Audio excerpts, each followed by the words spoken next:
11 വാക്യങ്ങൾ എന്ന് വായിക്കാം. യെശയ്യാ പ്രവാചക പുസ്തകം 52-ാം അധ്യായം 1-ാം വാക്യവും 11-ാം വാക്യവും നമുക്ക് വായിക്കാം.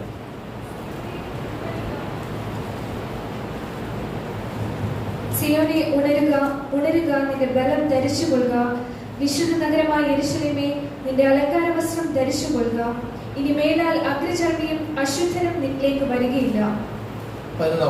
വിട്ടുപോരുവിൻ, വിട്ടുപോരുവിൻ, അവിടെ നിന്ന് പുറപ്പെട്ടു പോരുവിൻ. അശുദ്ധമായതൊന്നും തുടരുത്, അതിന്റെ നടുവിൽ നിന്ന് പുറപ്പെട്ടു പോരുവിൻ. യഹോവയുടെ ഉപകരണങ്ങളെ ചുമക്കുന്നവരെ നിങ്ങളെ തന്നെ നിർമ്മലീകരിപ്പിൻ. പ്രാർത്ഥിക്കാം. പരിശുദ്ധനായ ദൈവമേ, സ്വർഗീയ പിതാവേ, ഞങ്ങൾക്ക് നൽകുന്ന എല്ലാ തിരുവചനങ്ങൾക്കുമായി സ്തോത്രം. കർത്താവേ, ഞങ്ങളെ യഹോവയുടെ ഉപകരണങ്ങളായിട്ടാണ് ഞങ്ങൾ നിൽക്കുന്നത്. കർത്താവിന്റെ സാന്നിധ്യമാണ് ഞങ്ങളെ ഉപയോഗിക്കുന്നത്. തിരുവചനത്തെ വിശുദ്ധ സഭയ്ക്ക് വേണ്ടി ദൈവിക ശക്തിയോടെ നൽകുമാറാകണമെന്ന് ഞങ്ങൾക്ക് കൂടുതലും ആശ്വാസവും പ്രത്യാശയുമായി തീരണമെന്ന് പ്രാർത്ഥിക്കുന്നു. യേശുവിന്റെ നാമത്തിൽ തന്നെ. പ്രവാചകനായ യെശയ്യാവിന്റെ പുസ്തകത്തിലെ ഓരോ വാക്യങ്ങളും പലപ്പോഴും വിവിധ കാലങ്ങളിലെ വാക്യങ്ങളാണ്. ഒരു സംഭവം പറഞ്ഞിട്ട് പിന്നീട് പറയുന്നത് ഒരുപക്ഷെ നൂറ്റാണ്ടുകൾക്ക് ശേഷം സംഭവിക്കേണ്ട കാര്യമാണ്. 53-ാം അധ്യായത്തിൽ നമ്മുടെ കർത്താവിന്റെ ക്രൂശുമരണത്തെ കുറിച്ച് പ്രതിപാദിക്കുന്നുണ്ട്. 53-ാം അധ്യായത്തിൽ അതിന്റെ 5-ാം വാക്യത്തിൽ, എന്നാൽ അവൻ നമ്മുടെ അതിക്രമങ്ങൾ നിമിത്തം മുറിവേറ്റും നമ്മുടെ അകൃത്യങ്ങൾ നിമിത്തം തകർന്നു വിരിക്കുന്നു, നമ്മുടെ സമാധാനത്തിനായുള്ള ശിക്ഷ അവന്റെ മേലായി, അവന്റെ അടിപ്പിണരുകളാൽ നമുക്ക് സൗഖ്യം വന്നു വിരിക്കുന്നു എന്ന് പറയുന്ന വാക്യങ്ങൾ കർത്താവിന്റെ ഈ വാക്യങ്ങൾ ഈ ഭാഗം വായിച്ചുകൊണ്ടിരുന്നപ്പോഴാണ് ഷണ്ണൻ, എത്യോപ്യ രാജ്യയുടെ മന്ത്രിയായിരുന്ന ഷണ്ണൻ ഈ വാക്യം വായിച്ചുകൊണ്ടിരുന്നപ്പോഴാണ് ഫിലിപ്പോസ് തേരിനോട് ചേർന്ന് നടക്കുന്നതും ഇത് മനസ്സിലാകാത്ത മനുഷ്യന് ഫിലിപ്പോസ് വിവരിച്ചു കൊടുക്കുന്നതും വെള്ളമുള്ള പ്രദേശത്ത് വന്നപ്പോൾ ഷണ്ണൻ സ്നാനപ്പെടുന്നതും ഒക്കെ ഈ യെശയ്യാ പ്രവാചക പുസ്തകം വായിച്ചപ്പോഴാണ്. അപ്പോ ഇതിനകത്ത് എഴുതി വച്ചിരിക്കുന്ന ദൈവത്തിന്റെ വചനങ്ങൾ യേശുക്രിസ്തു 700 വർഷങ്ങൾക്ക് മുമ്പ് ജീവിച്ച യെശയ്യാവ് രാജകീയ കുടുംബത്തിൽ ജനിച്ച മനുഷ്യനാണ്. ഹിസ്കിയ രാജാവിന്റെ ഒരു ബന്ധു കൂടിയാണ്. ഹിസ്കിയ രാജാവ് മരിക്കുമ്പോൾ താൻ ആ പോലെ ആശങ്കപ്പെട്ടു. 6-ാം അധ്യായത്തിൽ രാജകീയ സ്ഥാനത്തൊന്നും ഹിസ്കിയാവ് മാറി താൻ ഭാരപ്പെട്ടിരിക്കുമ്പോൾ യഹോവ ഉയർന്നും പൊങ്ങിയും ഇരിക്കുന്ന സിംഹാസനത്തിൽ ഇരിക്കുന്നത് കണ്ടു എന്ന് വായിക്കുന്നുണ്ട്. എല്ലാ സിംഹാസനങ്ങൾക്കും മീതെ ദൈവത്തിന്റെ സിംഹാസനം ഉള്ളതിനായി നമുക്ക് സ്തോത്രം ചെയ്യാം. എല്ലാ ചിന്തകൾക്കും വിചാരങ്ങൾക്കും മീതെ സ്വർഗത്തിലെ ദൈവം നമ്മെ കുറിച്ച് ചിന്തിക്കുന്നതിനായി നമുക്ക് സ്തോത്രം ചെയ്യാം. നമ്മൾ ആലോചിച്ചുറപ്പിച്ച വഴികൾക്കും മീതെ ദൈവത്തിന്റെ വഴി നമുക്കായി തുറന്നിരിക്കുന്നതിനായി സ്തോത്രം ചെയ്യാം. വിശുദ്ധന്മാരെല്ലാം വിശുദ്ധ കരങ്ങളെ ഉയർത്തി അല്പസമയം ഒന്ന് സ്തോത്രം ചെയ്താട്ടെ. ഉയർന്നും പൊങ്ങിയും ഇരിക്കുന്ന സിംഹാസനത്തിലിരിക്കുന്ന സർവശക്തനായ ദൈവത്തിന്റെ വഴികൾ നമുക്ക് വേണ്ടി തുറന്നു തരുന്നു. Price the Lord. അതുകൊണ്ട് ഇന്ന് സകലയാവുന്ന ചിന്തകളും സകല ഭാരങ്ങളും എല്ലാം നമ്മുടെ കർത്താവിന്റെ സന്നിധിയിൽ ഇട്ടുകൊണ്ട് വിശുദ്ധ തിരുവെഴുത്തിൽ നാം വായിക്കുന്ന പോലെ, സിയോനേ ഉണരുക, ഉണരുക, നിന്റെ ബലം ധരിച്ചുകൊള്ളുക. ഇത് നമ്മോട് പറയുക. സ്വർഗീയ സിയോനെ ലക്ഷ്യമാക്കി യാത്ര ചെയ്യുന്ന നമ്മോട് പരിശുദ്ധാത്മാവ് ഓർമ്മിപ്പിക്കുന്നു, ഉണരുക. ഉറങ്ങുന്നവരെ ഉണർന്ന് മരിച്ചവരുടെ ഇടയിൽ നിന്ന് എഴുന്നേൽപ്പിനെന്നാൽ ക്രിസ്തു നിന്റെ മേൽ പ്രകാശിക്കും. ഉണർന്നു കിടക്കുന്ന അവസ്ഥയിൽ നിന്നും ആത്മാവിന്റെ ശക്തിയോടെ ദൈവത്തിന്റെ സഭ, ദൈവത്തിന്റെ മക്കൾ അവൻ എണീക്കേണ്ട സമയമായിരിക്കുന്നു. നമുക്കൊന്ന് സ്തോത്രം ചെയ്യാം. സിയോനെ ഉണരുക, ഉണരുക, നിന്റെ ബലം ധരിച്ചുകൊള്ളുക.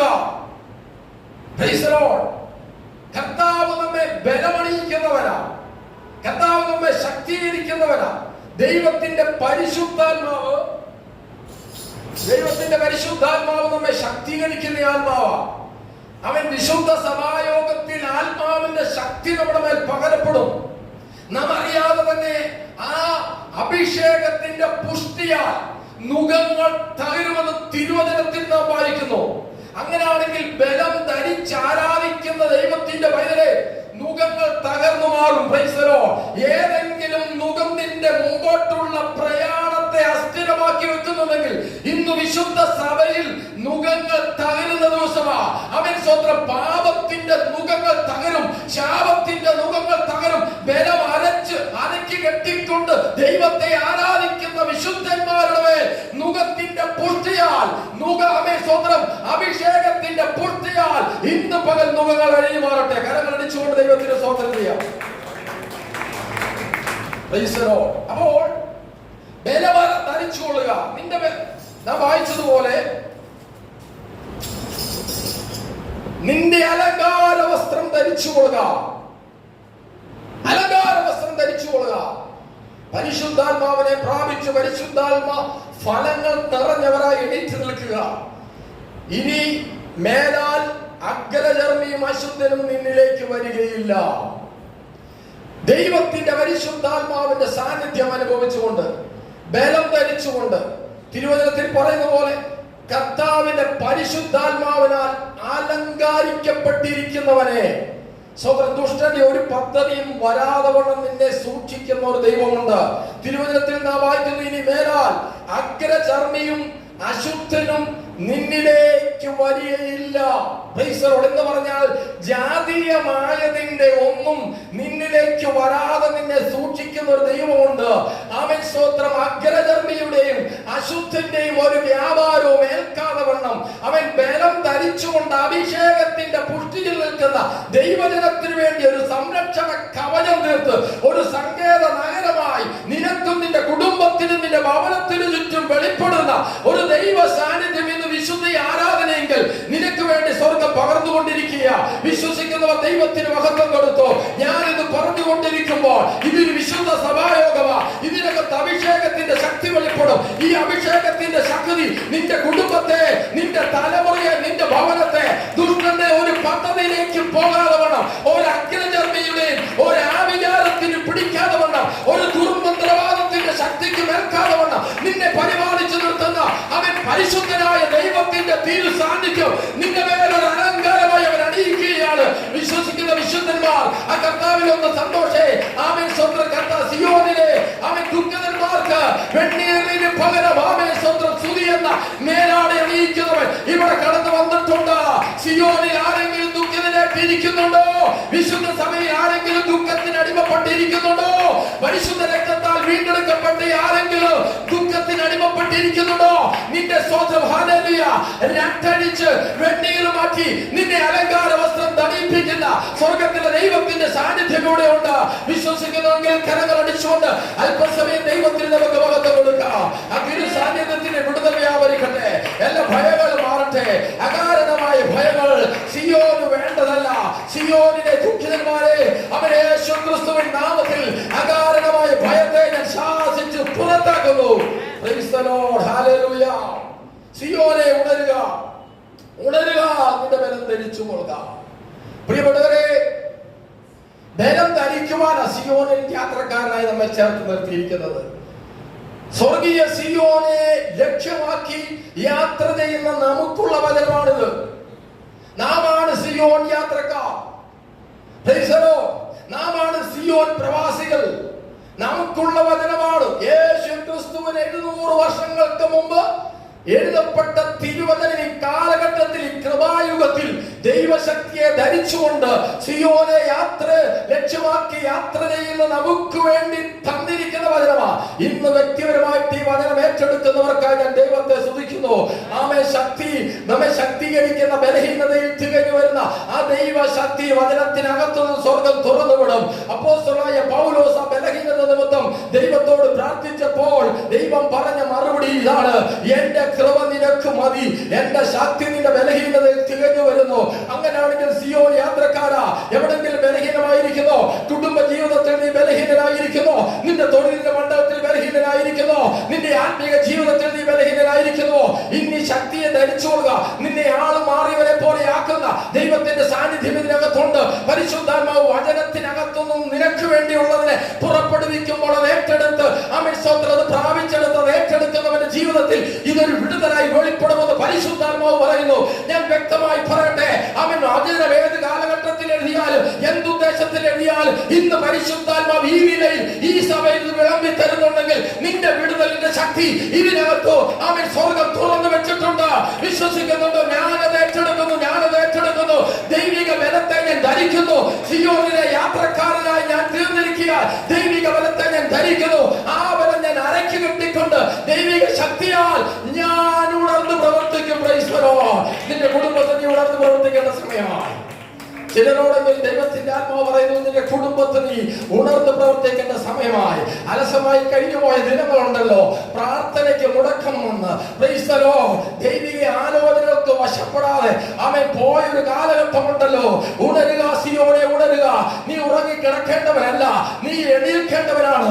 അവൻ ദൈവിക പദ്ധതിയെ ചുമക്കുവാൻ ദൈവം നിന്നെ തെരഞ്ഞെടുത്തിരിക്കുന്നതാണ്. നിന്റെ പ്രാർത്ഥനാ ജീവിതം അവൻ സ്തോത്രം അത് പിശാച് കെട്ടിവെച്ചെങ്കിൽ ഇന്ന് പകൽക്കാലം ഇവിടെ പറയുന്ന വചനത്തിനകത്ത് വ്യാപരിക്കുന്ന ദൈവശക്തി പ്രാർത്ഥനാ ജീവിതത്തെ കെട്ടിവെച്ചിരിക്കുന്ന കെട്ടുകളെ ദൈവത്തിന്റെ ആത്മാവ് ഇന്ന് പകൽക്കാലം യേശുവിൻ നാമത്തിൽ അടിച്ചു മാറ്റുക.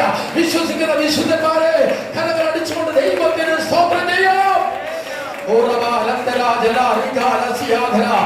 ചില കെട്ടുകളറിയട്ടെ.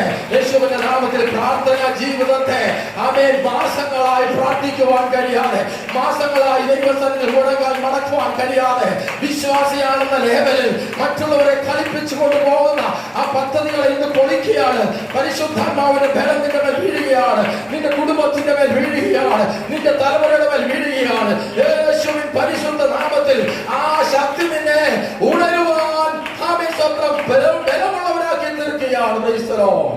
ദൈവത്തിന്റെ വചനം പറയുന്നു, ശക്തി ഈ പ്രാർത്ഥന ഞങ്ങളുടെ സ്വന്തം എന്നല്ല, ദൈവത്തിന്റെ ദാനമോ. ദൈവത്തിന്റെ സഭയ്ക്കകത്ത് പ്രത്യേകമായ നിലയിൽ ഇത് പകരപ്പെടുന്നു. അപ്പോൾ ദൈവത്തിന്റെ വചനം ദൈവാത്മാവ് നമ്മെ നോക്കി വിളിച്ചു പറയുക, നീ ഉണരുക. മരിച്ചവരെ, ഉറങ്ങുന്നവരുടെ ഇടയിൽ നിന്ന് ഉയർന്നിരിക്കുക. ക്രിസ്തു നിന്റെ മേൽ പ്രകാശിക്കും. അവൻ ഒരു ചില ദൈവിക പദ്ധതികൾക്ക് വേണ്ടി അവൻ സ്തോത്രം ദൈവത്തിന്റെ പ്രകാശം നിന്റെ മേൽ തരുവാൻ ദൈവം ആഗ്രഹിക്കുക. ഞാൻ വീണ്ടും പറയട്ടെ, ചില ദൈവിക പദ്ധതികൾ നിന്റെ കുടുംബത്തിൽ നടക്കാൻ വേണ്ടി ക്രിസ്തു നിന്റെ മേൽ പ്രകാശിക്കുവാൻ സന്നദ്ധനായി നിൽക്കുക. എന്നാൽ ഇപ്പോൾ നീ ഉറങ്ങിയും ഉറക്കം നടിച്ച് കിടക്കുകയാണെങ്കിൽ ദൈവത്തിനൊന്നും ചെയ്യാൻ വയ്യാത്ത അവസ്ഥ വരും.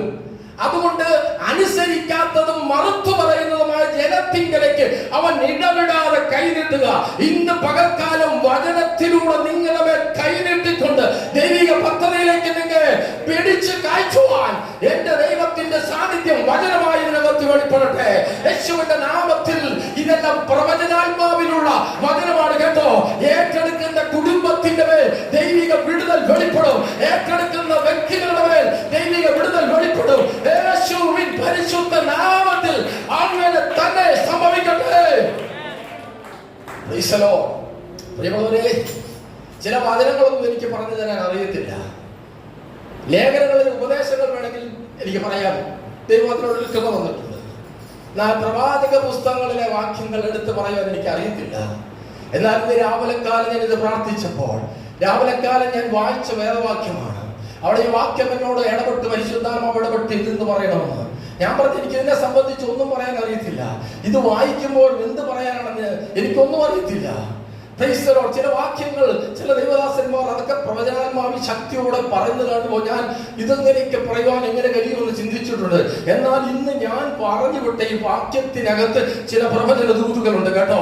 നിന്റെ കുടുംബത്തെ നോക്കി, നിന്റെ തലമുറയെ നോക്കി, നിന്റെ ജീവിതത്തെ നോക്കിയുള്ള ചില പ്രവചന ദൂതുകളുണ്ട്. ഇത് ഏറ്റെടുത്തുകൊണ്ട് ആ ദൈവശക്തി ധരിക്കുവാൻ തയ്യാറാകുന്നവരുടെ മേൽ അവൻ ഈ വചനത്തിന്റെ ശക്തി വെളിപ്പെടും. നിന്റെ കുടുംബത്തിൽ വെളിപ്പെടും, നിന്റെ ശുശ്രൂഷയിൽ വെളിപ്പെടും, നിന്റെ വരുമാനത്തിൽ വെളിപ്പെടും, നിന്റെ വിശുദ്ധ ജീവിതത്തിൽ അത് വെളിപ്പെട്ടു വരും. ദൈവത്തിന് നമ്മോട് കരുണയുണ്ട്, ദൈവത്തിന് നമ്മോട് സ്നേഹമുണ്ട്, ദൈവത്തിന് നമ്മോട് ഇഷ്ടമുണ്ട്. അവന്റെ മഹാകരുണ, അവന്റെ ശക്തിയുള്ള വചനത്താൽ പിന്നെയും നമ്മെ ഉണർത്തുകയാണ്. അവന്റെ മഹാകരുണ, അവന്റെ ശക്തിയുള്ള വചനത്താൽ നമ്മെ പിന്നെയും പണിയുകയാണ്. ആ വചനത്തിന് സ്തോത്രം. അവൻ ദൈവത്തിന്റെ വചനത്താൽ പ്രപഞ്ചം മുഴുവനും ഉളവായി എന്ന് തിരുവചനത്തിൽ നാം വായിക്കുന്നു. ഉണ്ടാകട്ടെ എന്ന വാക്കിനാൽ പ്രപഞ്ചത്തെ മുഴുവൻ ഉളവാക്കിയവൻ ഈ ഭൂലോകം സമൂഹത്തെ മുഴുവൻ, ഈ പ്രപഞ്ചത്തിൽ അവൻ തിരിയുന്ന എല്ലാ ഗ്രഹങ്ങളെയും വചനം പറയുന്നു, എബ്രായ ലേഖനത്തിൽ പറയുന്നു, തന്റെ ശക്തിയുള്ള വചനത്താൽ അവൻ പ്രപഞ്ചത്തെ വഹിച്ചുകൊണ്ടിരിക്കുകയാണ്. അവന്റെ വചനത്താൽ ഈ പ്രപഞ്ചം അതേ സ്ഥാനത്ത് നിലനിൽക്കുകയാണ്. അതേ വചനം നമ്മെ നോക്കി പറയുന്നു, അവൻ സിയോനെ നീ ഉണരുക, നിന്റെ ശക്തി നിന്റെ മേൽ പകരാൻ പോവുകയാണ്. നീ ആളുമാറിയവനെ പോലെയാകാൻ പോവുകയാണ്. നിന്റെ കുടുംബത്ത് ദൈവശക്തിയുടെ പ്രദർശനം നടക്കാൻ പോവുകയാണ്. ഏറ്റെടുത്ത് ആരാധിക്കുന്ന വിശുദ്ധന്മാരെ, നിങ്ങൾക്ക് വേണ്ടി സ്വർഗം ഈ വചനത്തെ അഡ്ജസ്റ്റ് ചെയ്യാൻ പോവുക. വിശ്വസിക്കുന്ന വിശുദ്ധന്മാരെ, കരങ്ങളടിച്ചുകൊണ്ട് ദൈവത്തിന് മഹത്വം കൊടുക്കാം.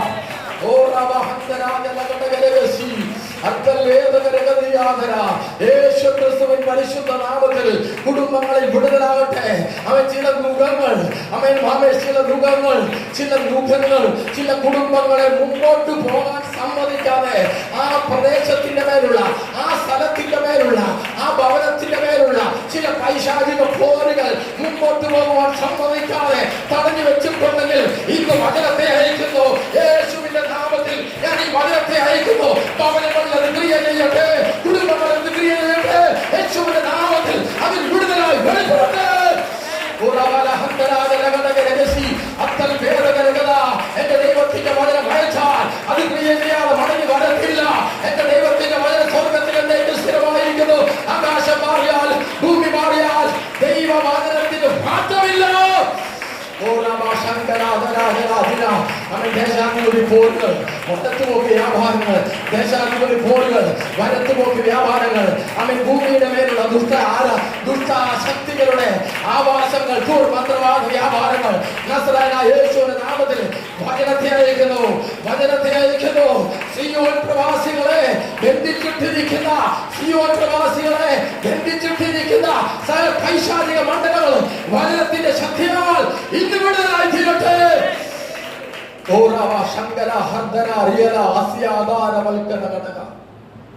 രാത്രിയിൽ എണീറ്റ് പ്രാർത്ഥിക്കാൻ എത്ര പേര് സന്നദ്ധരാണ്?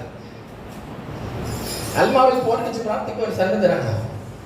സഭയ്ക്കകത്ത് കൈയടിക്കുകയും ആരാധനയിലെ സുഖമനുഭവിക്കുകയും വചനത്തിന്റെ കേൾവി കർണരസമാകുമാർ സ്വീകരിക്കുകയും ചെയ്തത് നല്ല വിശ്വാസം.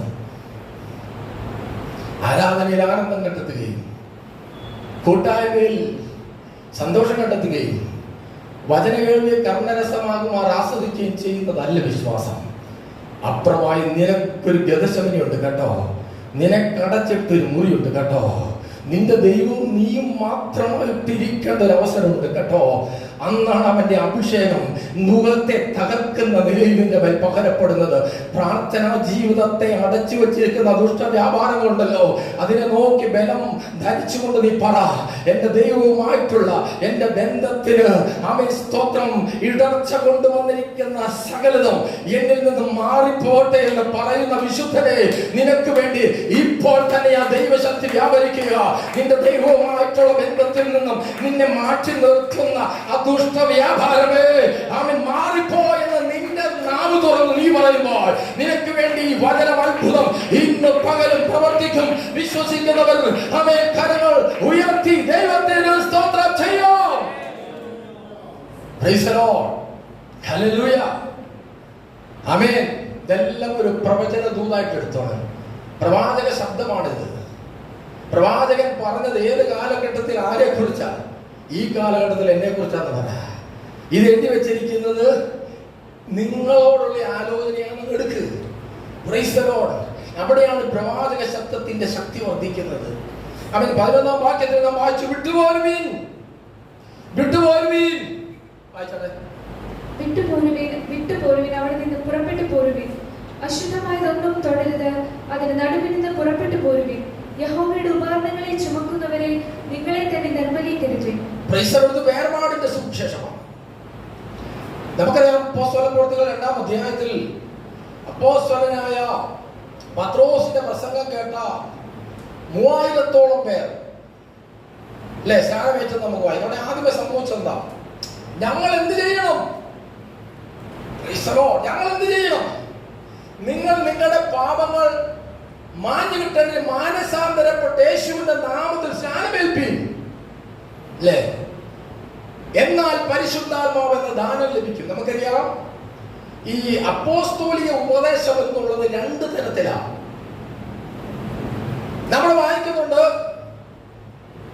മാനസാന്തരപ്പെട്ട് സ്നാനമേൽപ്പിൻ എന്നാൽ പരിശുദ്ധാത്മാവെന്ന ദാനം ലഭിക്കും. തുടർന്ന് പറയാം, വക്രതയുള്ള ഈ തലമുറയുടെ ഇടയിൽ നിന്ന് നിങ്ങൾ രക്ഷിക്കപ്പെടുവിൻ. അങ്ങനെ വിശ്വസിച്ചവർ സ്നാനമേറ്റു. അവർ എന്ത് ചെയ്തു? അവർ അപ്പോസ്തലന്മാരുടെ ഉപദേശം കേട്ടും കൂട്ടായ്മ ആചരിച്ചും അപ്പം നുറുക്കിയും പ്രാർത്ഥന കഴിച്ചു പോകും. പെന്തക്കോസ്റ്റൽ ഡോക്ട്രീൻ അതിന്റെ ബേസിക് ഉപദേശമാണ്. ഏഴണമെന്നാ പറയുന്നത്, പക്ഷെ ഞാൻ നോക്കിട്ട് എട്ടണമുണ്ട്. ഒന്ന്, മാനസാന്തരപ്പെടുക. രണ്ട്, സ്നാനപ്പെടുക. അതിനകത്ത് നടക്കും. മാനസാന്തരപ്പെടാതെ സ്നാനപ്പെട്ട ഒരു പ്രയോജനമില്ല. അതാ സത്യം. ചിലർ പോയി സ്നാനപ്പെടും, മാനസാന്തരവുമായിട്ട് ഒരു ബന്ധവുമില്ല. മാനസാന്തരമില്ലാതെ സ്നാനപ്പെട്ടിട്ട് ഒരു കാര്യമില്ല. മാനസാന്തരപ്പെട്ട് അന്ന് തന്നെ എല്ലാം ആയെന്ന്, അന്ന് തന്നെ നമ്മൾ വിശുദ്ധരായി എല്ലാ പാപം വിട്ടൊഴിഞ്ഞു എന്ന അർത്ഥമല്ല. ദൈവത്തിലേക്ക് തിരിയുവാൻ, കർത്താവേ ഞാനൊരു പാപിയാണ്, എന്നോട് കരുണ തോന്നണമേ, എന്റെ പാപത്തെ ക്ഷമിക്കണമേ, കർത്താവേ ഞാൻ നല്ലൊരു ജീവിതം നയിപ്പാൻ ആഗ്രഹിക്കുന്നു, അതിന് ഞാൻ നിങ്ങളിലേക്ക് തിരിയുന്നു. ഈ ഒരു ചിന്തയെങ്കിലും അകത്തില്ലാതെ പോയി സ്നാനപ്പെടരുതെന്ന് അർത്ഥം. മാനസാന്തരപ്പെട്ട് തിരിയുകയാണ് അവനെ പറയുന്നത്. മാനസാന്തരപ്പെട്ട് തിരിയുക. പല ഭാഗത്തോ നിങ്ങളുടെ ആകിയാൽ നിങ്ങൾ നിങ്ങളുടെ പാപങ്ങൾ മാഞ്ഞു കിട്ടേണ്ടതിന് മാനസാന്തരപ്പെട്ട് തിരിയുക. 3:19 പറയുന്നുണ്ട്, എന്താ പറയുന്നത്? മാനസാന്തരപ്പെട്ട് തിരിഞ്ഞുകൊള്ളുവിൻ. ആമേൻ, സ്തോത്രം. എന്നാൽ പരിശുദ്ധാത്മാവെന്ന് മാനസാന്തരപ്പെട്ട് തിരിയുക. അങ്ങനെയാണെങ്കിൽ ദൈവത്തിന്റെ സന്മുഖത്തു നിന്ന് നിങ്ങൾക്ക് ആശ്വാസകാലങ്ങൾ വരികയും നിങ്ങൾക്ക് മുന്നിൽ വയ്ക്കപ്പെട്ട ക്രിസ്തുവായ യേശുവിനെ വീണ്ടും വഹിക്കുകയും ചെയ്യും. ഇപ്പോൾ മാനസാന്തരം എന്ന് പറയുന്നത് ദൈവത്തിങ്കിലേക്കുള്ള ഒരു തിരിവ. അന്ന് തന്നെ എല്ലാ പാപമൊക്കെ ഉപേക്ഷിച്ച് എന്നല്ല അർത്ഥം. പ്രൈസറോ, പാപം ഉപേക്ഷിക്കാനുള്ള മനസ്സ് വന്നു. പാപം ഉപേക്ഷിക്കുക, അന്ന് തന്നെ എല്ലാ പാപം ഉപേക്ഷിക്കുന്നത്. അതാണ് ദൈവം ആഗ്രഹിക്കുന്നത്. പക്ഷെ നമ്മൾ മനസ്സിലാക്കും, പാപം ഉപേക്ഷിക്കുവാനും കാൽവരി കുരിശിൽ ദൈവപുത്രൻ ചൊരിഞ്ഞ പരിശുദ്ധ രക്തത്താൽ പാപക്കറകളെ കഴുകുവാനുമുള്ള ഒരു മനസ്സ് വന്നു. ഇനി വിശുദ്ധനായി ജീവിക്കണം, എനിക്ക് വേണ്ടി ക്രൂശിൽ മരിച്ച യേശുവിന്റെ ക്രൂശിനെ നോക്കി ആ നിത്യതയെ ലക്ഷ്യമാക്കി യാത്ര ചെയ്യുവാൻ ഒരു തീരുമാനം. അതാണ് മാനസാന്തരം. നേരത്തെ നരകത്തെ ലക്ഷ്യമാക്കിയുള്ള യാത്രയായിരുന്നു. മാനസാന്തരപ്പെട്ട് തിരിഞ്ഞപ്പോൾ എന്ത് സംഭവിച്ചു? സ്വർഗത്തെ ലക്ഷ്യമാക്കി യാത്ര. അതാണ് സിയോൻ യാത്രക്കാരൻ. പ്രൈസലോ, ആരാണ് നമ്മള്? സിയോൻ യാത്രക്കാരൻ. പ്രൈസലോ, നമ്മൾ എത്ര പാട്ടുകൾ സിയോൻ യാത്ര, സിയോൻ സഞ്ചാരിനെ, സിയോൻ മണാളനെ. പ്രൈസലോ, അപ്പോ സിയോൻ സഞ്ചാരികൾ, സിയോൻ യാത്രക്കാരൻ, നമുക്കൊരു സിയോൻ മണാളനുണ്ട്. പ്രൈസലോ. അപ്പൊ നമ്മൾ അങ്ങനെ ഒരു യാത്രയിലേക്ക് നമ്മുടെ മനസ്സിനെയും ശരീരത്തെയും ആത്മാവിനെയും തിരിക്കുക. അതാണ് മാനസാന്തരം. അങ്ങനെ മാനസാന്തരപ്പെടുന്നവൻ എന്ത് ചെയ്യും? സ്നാനപ്പെടും. അങ്ങനെ സ്നാനപ്പെട്ടവൻ എന്ത് ചെയ്യും? അവന്റെ മേൽ പരിശുദ്ധാത്മാവെന്ന ദാനം ലഭിക്കും. അപ്പോൾ മൂന്നെണ്ണമായി: മാനസാന്തരം, സ്നാനം, പരിശുദ്ധാത്മാവ്. നാലാമെന്ന് പറയുന്നത് വക്രതയും കോട്ടവുമുള്ള തലമുറയുടെ ഇടയിൽ നിങ്ങൾ രക്ഷിക്കപ്പെടും എന്ന് പറഞ്ഞാൽ വേർപെടുവാൻ. വക്രതയുള്ള, കോട്ടമുള്ള, അതാണ് ഇവിടെ പറഞ്ഞത്. വിട്ടുപോരുവിൻ. നാം യെശയ്യാവ് 52:11 നാം വായിക്കുന്നു, വിട്ടുപോരുവിൻ, അവിടെ നിന്ന് പുറപ്പെട്ടു പോരുവിൻ.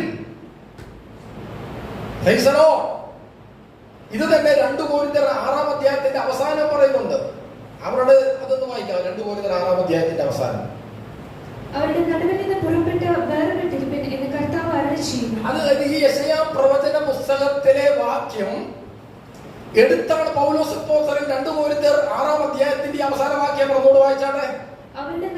അവരുടെ നടുവിൽ നിന്ന് പുറപ്പെട്ടു പോരുവിൻ, വേർപെട്ടിരിപ്പിൻ എന്ന് കർത്താവ് അരുളിച്ചെയ്യുന്നു. അശുദ്ധമായതൊന്നും തുടരുത്. എന്നാൽ നിങ്ങളെ കൈക്കൊണ്ട് നിങ്ങൾക്ക് പിതാവും നിങ്ങൾ എനിക്ക് പുത്രിമാരുമായിരിക്കുമെന്ന് സർവശക്തനായ കർത്താവ് അരുളിച്ചെയ്യുന്നു. ഈ വാക്യമാണ് കൊരിന്ത്യ ലേഖനത്തിൽ അപ്പോസ്തലനായ പൗലോസ് എടുക്കുന്നത്. ഈ പ്രവാചക പുസ്തകങ്ങളിലെ പല വാക്യങ്ങളിലും ലേഖനങ്ങളിലും അവിടെ ചെതറിക്കിടപ്പുണ്ട്. യേശുവിന്റെ മനസ്സിൽ ശുശ്രൂഷയിലും കർത്താവ് പഴയ നിയമത്തിലെ പല പ്രവചന വാക്യങ്ങളും എടുത്തിട്ടുണ്ട്. അപ്പോസ്തലന്മാർ, ആമേൻ, പ്രവാചകൻ യെശയ്യാവിന്റെയും യെരമ്യാവിന്റെയും യെഹെസ്കേലിന്റെയും ഒക്കെ പ്രവാചക വാക്കുകളിലുള്ളത് ചിലത് എടുത്തിട്ടാണ് ലേഖനങ്ങൾ വിശദീകരിക്കുന്നത്. അതുകൊണ്ട് ഇത് നമുക്ക് വേണ്ടിയുള്ളതാണ്.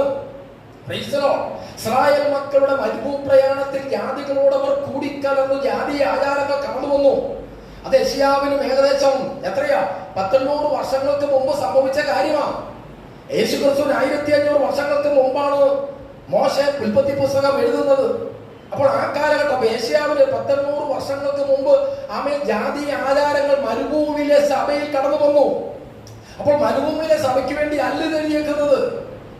യെശയ്യാവിന് 800 വർഷങ്ങൾക്ക് മുമ്പ് മരുഭൂമിയിലെ സഭ കഴിഞ്ഞു, അതിന്റെ ഉപദേശം കഴിഞ്ഞു.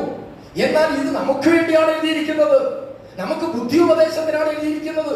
അതുകൊണ്ടാണ് യെശയ്യാവിന് 700 വർഷങ്ങൾക്ക് ശേഷം, യേശുവിന്റെ മരണപുനരുത്ഥാനത്തിന് ശേഷം, യേശുവിന്റെ ശിഷ്യനായ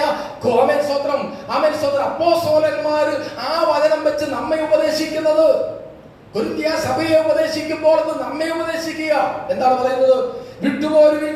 വിട്ടുപോരുവിൻ, അവിടെ നിന്ന് പുറപ്പെട്ടു പോരുവിൻ. ഇത് തന്നെയാണ്. അശുദ്ധമായതൊന്നും തുടരുത്. ഇത് തന്നെയല്ലേ 2 കൊരിന്ത്യർ 6-ാം അധ്യായത്തിന്റെ അവസാനം നാം വായിച്ചത്. അങ്ങനെ നിങ്ങൾ ചെയ്യുമ്പോൾ നിങ്ങൾ എനിക്ക് പുത്രന്മാരും, അല്ലേ? എന്റെ വാക്യം വായിച്ചാട്ടെ. നിങ്ങളെ കൈക്കൊണ്ട് നിങ്ങൾക്ക് പിതാവും നിങ്ങൾ എനിക്ക് പുത്രന്മാരും പുത്രിമാരുമായിരിക്കും. അപ്പോൾ ഇങ്ങനെ ചെയ്യുമ്പോഴാണ് നമ്മൾ ദൈവമക്കളാകുന്നത്. യേശുവിനെ കൈക്കൊണ്ട് യേശുവിന്റെ നാമത്തിൽ വിശ്വസിക്കുമ്പോൾ ദൈവമക്കളായി തീരുമാനമുള്ള അധികാര കൈമാറ്റം നടന്നു. യോഹന്നാന്റെ സുവിശേഷം 1:12 നമുക്കറിയാം. യേശുക്രിസ്തുവിനെ കൈക്കൊണ്ട് യേശുവിന്റെ നാമത്തിൽ വിശ്വസിക്കുന്ന ഏവർക്കും ദൈവമക്കളായി തീരുവാൻ അധികാരം കൊടുത്തു. അപ്പോൾ അധികാരത്തിന്റെ കൈമാറ്റം ക്രിസ്തുവിനെ സ്വീകരിച്ചപ്പോൾ ലഭ്യമായി. എന്നാൽ റോമാലേഖനം 8:13 പറയുന്നു, ദൈവാത്മാവ് നടത്തുന്ന ഏവരും ദൈവമക്കളാകുന്നു. മറ്റേത് അധികാരം കൈമാറി ദൈവത്തിന്റെ ആത്മാവിന്റെ നടത്തിപ്പിലേക്ക് നാം പൂർണ്ണമായി വരുമ്പോൾ ദൈവമക്കളാകുന്നു എന്നുള്ള വചനം നമ്മൾ നിവൃത്തിയാകുക. അപ്പോൾ ദൈവമക്കളാകുമ്പോഴാണ് ദൈവം പറയുന്നത്, നിങ്ങൾ എനിക്ക് മക്കളാണ്, ഞാൻ നിങ്ങൾക്ക് പിതാവാണെന്ന്. അപ്പോൾ ദൈവമക്കളാകുമ്പോൾ ദൈവത്തിന്റെ വചനം അനുസരിക്കണം. ദൈവത്തിന്റെ വചനം പറയുന്നു, എന്ത് പറയുന്നു? സ്തോത്രം, അവിശ്വാസികളോട് ഇടയില്ലാപ്പിണ കൂടരുത്. സ്തോത്രം. ദൈവത്തിന്റെ വചനം പറയുന്നു, ഇരുളിന് വെളിച്ചത്തോട് കൂട്ടായ്മയുണ്ടോ? ഉണ്ടോ? ഇല്ല. സ്തോത്രം. പിന്നെ വിഗ്രഹങ്ങൾക്ക് എന്ത് പൊരുത്തം? വിശ്വാസിക്ക് അവിശ്വാസിയുമായി എന്തോ ഹരി. ദേവാലയത്തിന് വിഗ്രഹങ്ങളോട് എന്ത് യോഗ്യത? ജീവനുള്ള ദൈവത്തിന്റെ ആലയം. അവിശ്വാസവുമായി അഗ്രഗർഭി എന്ന് പറഞ്ഞാൽ അതൊരു പഴയ നിയമത്തിലെ സംഗതി വെച്ചുള്ള ഒരു പ്രയോഗമാണെന്നേ ഉള്ളൂ. കർത്താവിനെ സ്വീകരിക്കാത്തവൻ നമുക്കിപ്പോൾ അഗ്രഗർഭി തന്നെയാണ്. അപ്പോ അങ്ങനെയുള്ള ഞാൻ ഒരിക്കൽ പറഞ്ഞത് ദൈവാസന്റെ ഉമ്മയായിരുന്നു. അവിശ്വാസി, നമ്മൾ ഈ ലോകം വിട്ട് വിശ്വാസികളോട് ബന്ധം പാടില്ല എന്ന് പറഞ്ഞാൽ ഈ ലോകം വിട്ട് ഓടിപ്പോകേണ്ടി വരും. ഈ ലോകത്തിന്റെ സഹോദരൻ എന്ന് പേർ പറ്റവൻ കള്ളനോ ദുഷ്പ്രവൃത്തിക്കാരനോ ഇങ്ങനെയൊക്കെ ആയാൽ അവരോട് ഒരു ബന്ധം വേണമെന്നാണ് പറഞ്ഞേക്കുന്നത്. ഒന്നുകൂടെ കടത്തി പറയാം, അവരോട് ഭക്ഷണം കഴിക്കുക പോലും ഒരു സഹോദരൻ എന്ന് പേർ പറ്റവൻ കള്ളനോ ദുഷ്പ്രവൃത്തിക്കാരനോ എന്ന് വേണ്ട അങ്ങനെയുള്ള ഇതിനകത്ത് നടക്കുന്നവനാണെങ്കിൽ അവരോട് എന്ത് ചെയ്യണം? ഭക്ഷണം പോലും കഴിക്കരുത്. അത് ഈ ലോകത്തിലെ വിശ്വാസികളോടുള്ള ബന്ധത്തിൽ, ഈ ലോകത്തിലെ അവിശ്വാസികളോടുള്ള ബന്ധത്തിലല്ല. അങ്ങനെയാണ് നമുക്ക് ഈ ലോകം വിട്ട് ഓടിപ്പോകേണ്ടി വരും. നമ്മൾ ബിസിനസ് ചെയ്യുമ്പോൾ വിശ്വാസികൾക്ക് മാത്രമേ സാധനം കൊടുക്കത്തുള്ളൂ, ഒരു വർക്ക് എടുക്കുമ്പോൾ വിശ്വാസിയുടെ വർക്ക് മാത്രമേ എടുക്കത്തുള്ളൂ എന്ന് പറഞ്ഞാൽ നടക്കുന്ന കാര്യമല്ല. എന്നാൽ നമ്മുടെ വ്യക്തിപരമായ ജീവിതത്തിന്റെ ഭാഗമാകുമ്പോൾ, വ്യക്തിപരമായ ജീവിതത്തിൽ കർത്താവിനോടുള്ള ഈ യാത്രയ്ക്ക് തടസ്സം വരുന്നതൊന്നും സ്വീകരിക്കരുത്. അതിന് ഒരു ബിസിനസ്സിലെ പങ്കാളിത്തം പോലും നിന്റെ കർത്താവുമായിട്ടുള്ള ബന്ധത്തിനത് ഭംഗം വരുന്നതാണെങ്കിൽ അത് വേണ്ടെന്ന് വെച്ചേക്കണം. മനസ്സിലാവുന്നുണ്ടോ? അവിശ്വാസിയുമായിട്ടുള്ള ഒരു ബന്ധം അത് ലാഭകരമായിരിക്കും. പക്ഷെ നിന്റെ വിശ്വാസ ജീവിതത്തിന് അത് ഭംഗം വരുത്തുന്നുണ്ടെങ്കിൽ അത് വേണ്ട. ആ നിലയിൽ നാം കാണണം. പണ്ടൊരു ദേവദാസൻ പറഞ്ഞ പോലെ, ഒരു വലിയ പാണ്ടിലോറിന്റെ ടയർ നിങ്ങൾക്കറിയാമല്ലോ. പാണ്ടിലോറിന്റെ ടയറിന്റെ കൂടെ ഒരു സ്കൂട്ടറിന്റെ ടയർ ഇട്ട് കൊടുത്താൽ എങ്ങനെ ഇരിക്കും? മുമ്പിൽ 2 പാണ്ടിലോറിന്റെ ടയർ, ബാക്കിൽ 2 സ്കൂട്ടറിന്റെ ടയർ. അതിന്റെ ഓട്ടം സുഗമമാകത്തില്ല. അതാണ് ഈ അവിശ്വാസികളുമായി, ദൈവവുമായിട്ട് ബന്ധമില്ലാത്തവരുമായി, കർത്താവിനെ രക്ഷകനായി സ്വീകരിക്കാത്തവരുമായി ആ നിലയിലുള്ള കാര്യങ്ങളിലേക്ക് പോകുമ്പോൾ പലയിടത്തും നാം കണ്ണടയ്ക്കേണ്ടി വരും. പലയിടത്തും നാം കർത്താവിനോടുള്ള ബന്ധത്തെ ഒന്ന് മാറ്റിവെക്കേണ്ടി വരും. അവനെ പ്രസാദിപ്പിക്കുന്നവരായി തീരേണ്ടി വരും. പൗലോസ് പറയാ, ഇന്ന് ഞാൻ മനുഷ്യനെ പ്രസാദിപ്പിക്കാൻ നോക്കുന്നുവെങ്കിൽ ദൈവത്തിന്റെ ദാസനായിരിക്കുകയില്ല. അപ്പോൾ ദൈവത്തെ പ്രസാദിപ്പിക്കുവാൻ ദൈവം നമ്മെ വിളിച്ചിരിക്കുന്നു. ഒരു സ്തോത്രം പറയാം. ഹല്ലേലൂയ. ഇവിടെ നാം വായിച്ചു വിട്ടുപോരും. അപ്പോൾ തുടർന്നാണ് വചനം പറയുന്നത്, അങ്ങനെ നിങ്ങൾ വിട്ടുപോരുമ്പോൾ, അവൻ പഴയ നിയമ ഇസ്രായേലിനോടുള്ള ദൂതല്ല, നമ്മോടുള്ള ദൂത. നിങ്ങൾ വിട്ടുപോരുക, ജാതീയമായ കാര്യങ്ങളിൽ നിന്ന് വിട്ടുപോരുക. ഈ ലോകത്തിന്റെ മനുഷ്യൻ കാണിക്കുന്ന കൊള്ളരുതായികൾക്ക് കൂട്ടുനിൽക്കാതെ, വഞ്ചനയ്ക്ക് കൂട്ടുനിൽക്കാതെ, കാപട്യത്തിന് കൂട്ടുനിൽക്കാതെ, എല്ലാവരും ഇങ്ങനെയൊക്കെ ചെയ്യുന്നുണ്ടല്ലോ എന്ന ന്യായവാദം പറഞ്ഞ് ലോകത്തിന്റെ മനുഷ്യൻ കാണിക്കുന്ന വഞ്ചനയ്ക്ക്, കാപട്യത്തിന് കൂട്ടുനിൽക്കുന്നവരായി തീർന്നാൽ അവരുടെ ഇടയിൽ നിന്നും വേർപെട്ടിരിക്കുന്ന അവസ്ഥയിലേക്ക് നീ വരത്തില്ല. പലപ്പോഴും നമ്മൾ പലതിനും ന്യായം കണ്ടെത്താറുണ്ട്. എല്ലാവരും അങ്ങനെ, ഇത് വലിയ പാപമാണോ? എല്ലാവരും ഒക്കെ ചെയ്യുന്ന കാര്യമല്ലേ? അല്ല, എല്ലാവരും ചെയ്യുന്ന കാര്യമല്ല. ദൈവത്തിന് വേണ്ടി വേർതിരിക്കപ്പെട്ട വിശുദ്ധൻ കാപട്യം കാണിക്കത്തില്ല. കള്ളത്തുലാസ് അവന് ചേർന്നതല്ല. അപ്പോൾ കള്ളത്തുലാസ് അവന് ചേർന്നതല്ല. ദൈവത്തിന് വേണ്ടി വേർതിരിക്കപ്പെട്ടത് ലോകം മുഴുവനും അങ്ങനെ കാണിക്കും. ലോകം മുഴുവനും അങ്ങനെ കാണിക്കും. അതിന് വലിയ തെറ്റൊന്നുമില്ലെന്ന് ലോകം തന്നെ പറയും. അതിന് ശിക്ഷയും ഇല്ലായിരിക്കാം. എന്നാൽ ദൈവത്തിന്റെ കോടതിയിൽ കർത്താവിന് വേണ്ടി വേർതിരിക്കപ്പെട്ട വിശുദ്ധന്മാരെ അവരുടെ ഇടയിൽ നിന്ന് വേർപെട്ടിരിപ്പിൻ എന്ന് പറയുമ്പോൾ അമ്പലത്തിൽ പോയി പൂജ ചെയ്യുന്ന കാര്യം മാത്രമല്ല, ഒരു പള്ളിയിൽ പോക്ക് അവിടെ നിന്ന് മാറി നിൽക്കണമെന്ന് മാത്രമല്ല, ആറാട്ട് വരുമ്പോൾ വഴിയിൽ നിൽക്കുന്നത് ഒഴിവാക്കണമെന്ന് മാത്രമല്ല, റാസ പോകുമ്പോൾ അവിടെ മുമ്പിൽ പോയി നിൽക്കുന്നത് ഒഴിവാക്കണമെന്ന് മാത്രമല്ല, അവൻ ജാതികളായിരിക്കുന്നവർ മനസാക്ഷിക്ക് വിരോധമായി ലോകം ശരിയാണെന്ന് തോന്നുന്ന പലതും ചെയ്തുകൊണ്ടിരിക്കുമ്പോൾ വിശ്വാസി എന്ന് പേർ പറ്റവൻ അതിൽ പോയി കുടുങ്ങരുത്. അവരുടെ ഇടയിൽ നിന്ന് വക്രതയും കോട്ടവുമുള്ള ഈ തലമുറയുടെ നടുവിൽ നിങ്ങൾ അനിന്ദ്യരും നിഷ്കളങ്കരും പരമാർത്ഥ, അങ്ങനെ ഒരു വാക്യമില്ലേ ഫിലിപ്പിയർ 2:14 വക്രതയും കോട്ടവുമുള്ള ഈ തലമുറയുടെ നടുവിൽ നിങ്ങൾ അനിന്ദ്യരും വായിക്കാം. ഫിലിപ്പിയർ 2:14 തോന്നുന്നു. വക്രതയും കോട്ടവുമുള്ള തലമുറയുടെ നടുവിൽ നിങ്ങൾ അനിന്ദ്യരും പരമാർത്ഥികളും ദൈവത്തിന്റെ നിഷ്കളങ്ക മക്കളും ആകേണ്ടതിന് എല്ലാം പെരുമറുപ്പും വാദവും കൂടാതെ ചെയ്യും. വക്രതയും കോട്ടമുള്ള തലമുറയുടെ നടുവിലാണ് നമ്മൾ വസിക്കുന്നത്. വക്രതയും കോട്ടമുള്ള തലമുറയുടെ നടുവിൽ നിങ്ങൾ അനിന്ദ്യരായിരിക്കണം, പരമാർത്ഥികളായിരിക്കണം. പിന്നെ അനിന്ദ്യരും പരമാർത്ഥികളും ദൈവത്തിന് നിഷ്കളങ്ക മക്കളും ആകേണ്ടതിന് എല്ലാം പെരുമറുപ്പും വാദവും കൂടാതെ ചെയ്യും. അപ്പോൾ വക്രതയും കോട്ടമുള്ള തലമുറയുടെ നടുവിൽ നിങ്ങൾ രക്ഷിക്കപ്പെടുവിൻ. അത് വേർപാടിന്റെ ഉപദേശമാണ്. ഇത് അടിസ്ഥാന ഉപദേശങ്ങളിൽ 4-ാമത്തേതാണ്. 5-ാമത്തേത് എന്ന് പറയുന്നു, അവർ അപ്പോസ്തോലിക ഉപദേശം കൈക്കൊണ്ടു. പിന്നെ കൊരിന്ത്യർ 2:6 നാം വായിക്കുന്നുണ്ട്. എന്താ വായിക്കുന്നത്? നിങ്ങൾ കർത്താവായ യേശുവിനെ സ്വീകരിച്ചതുപോലെ അവരുടെ കൂട്ടായ്മയിൽ നടപ്പിനവരിൽ വേരൂന്നിയും ആത്മീക വർദ്ധനവും പ്രാപിച്ചും ഞങ്ങൾ നിങ്ങൾക്ക് ഉപദേശിച്ച് തന്നതിനൊത്തവണ്ണം വിശ്വാസത്താൽ ഉറച്ചും സ്വതന്ത്രത്തിൽ കവിഞ്ഞു. അപ്പോൾ അപ്പോസ്തോലിക ഉപദേശമുണ്ട്. അത് പെന്തക്കോസ്തൽ എന്ന് പറഞ്ഞാൽ രക്ഷിക്കപ്പെട്ട ദൈവസഭയുടെ അടിസ്ഥാന ഉപദേശമാണ്. മാനസാന്തരവും സ്നാനവും പരിശുദ്ധാത്മാവിനെ പ്രാപിച്ച് വേർപെട്ട് ജീവിക്കുന്നവർ എന്ത് ചെയ്യണം? അവർ അപ്പോസ്തോലിക ഉപദേശമുണ്ട്. അപ്പോസ്തോലിക ഉപദേശത്തിന് 2 വശമുണ്ട്. ഒന്ന് പത്യ ഉപദേശമുണ്ട്, 2 ധർമ്മോപദേശമുണ്ട്. പത്യ ഉപദേശം എന്ന് പറയുന്നതാണ് സ്ട്രോങ് ആയിട്ടുള്ള ഡോക്ട്രിൻ, ക്രിസ്തുയേശുവിലെ വിശ്വാസത്താലുള്ള നീതീകരണം, പരിശുദ്ധാത്മ ശക്തി, നിത്യരാജ്യം. ഈ കാര്യങ്ങളെല്ലാം പത്യോപദേശത്തിൽ നിൽക്കുന്നു.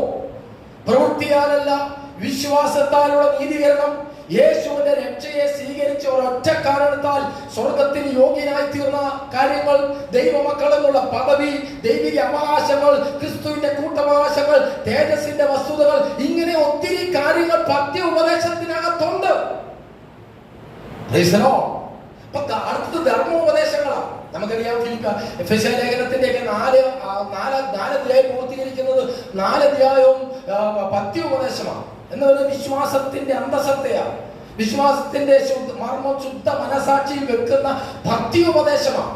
തിമോഥെയോസിനോട് പൗലോസ് പറയുന്നുണ്ട് ഭക്തിയോപദേശം. ഒരു ഭക്തിയോപദേശമുണ്ട്.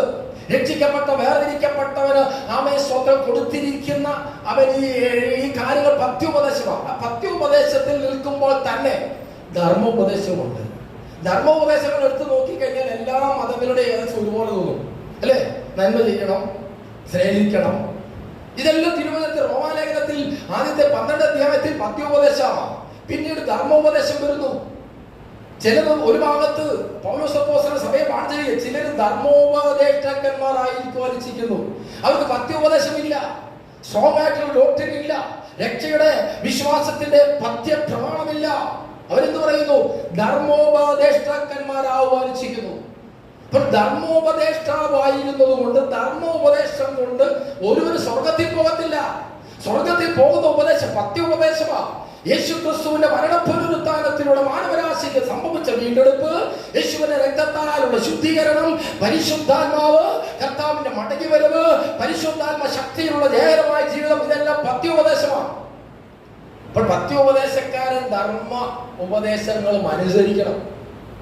ഞാൻ വലിയ പത്യോപദേശക്കാരനെന്ന് പറഞ്ഞ് കർത്താവിന്റെ ക്രൂശിലെടുത്ത് ഞാൻ വിശ്വസിക്കുന്നു എന്ന് പറഞ്ഞ് വിശ്വാസത്താലുള്ള നീതീകരണം പ്രാപിച്ചുവെന്ന ഞാൻ എന്നൊക്കെ പറഞ്ഞ് നെഞ്ചും വിരിച്ച് നിൽക്കാനല്ല, അവൻ ധർമ്മോപദേശങ്ങൾ കൂടി അവൻ അനുസരിക്കണം. നന്മ തിന്മയ്ക്ക് പകരം നന്മ ചെയ്യണം. കഴിയുമെങ്കിൽ നിങ്ങളാൽ ആവോളം സകല മനുഷ്യരോട് സമാധാനമായിരിക്കണം. ഇതെല്ലാം ധർമ്മോപദേശങ്ങളാണ്. കഴിയുമെങ്കിൽ എല്ലാവർക്കും നന്മ ചെയ്യുക. നമ്മൾ സൽപ്രവൃത്തികൾക്കായിട്ട് ക്രിസ്തുയേശുവിൽ സൃഷ്ടിക്കപ്പെട്ടവരാണ്. അങ്ങനെ ഇങ്ങനെ ഒത്തിരി ധർമ്മോപദേശങ്ങളുണ്ട്. ഈ ധർമ്മോപദേശങ്ങൾ മാത്രം ചെയ്തുകൊണ്ടിരുന്നാൽ അവൻ വിശ്വാസിയാകണമെന്നില്ല. പത്യോപദേശം മാത്രം മുറുകെ പിടിക്കുന്നു, ധർമ്മോപദേശം ഇല്ലാതെ പോയാലും അവൻ നല്ല വിശ്വാസിയല്ല. അപ്പൊ പത്യോപദേശവും ധർമ്മോപദേശവും കൂടെ കൂടി കലർന്നതാണ് ലേഖനങ്ങൾ. നമുക്ക് എന്താ മഹത്വം കൊടുക്കാം.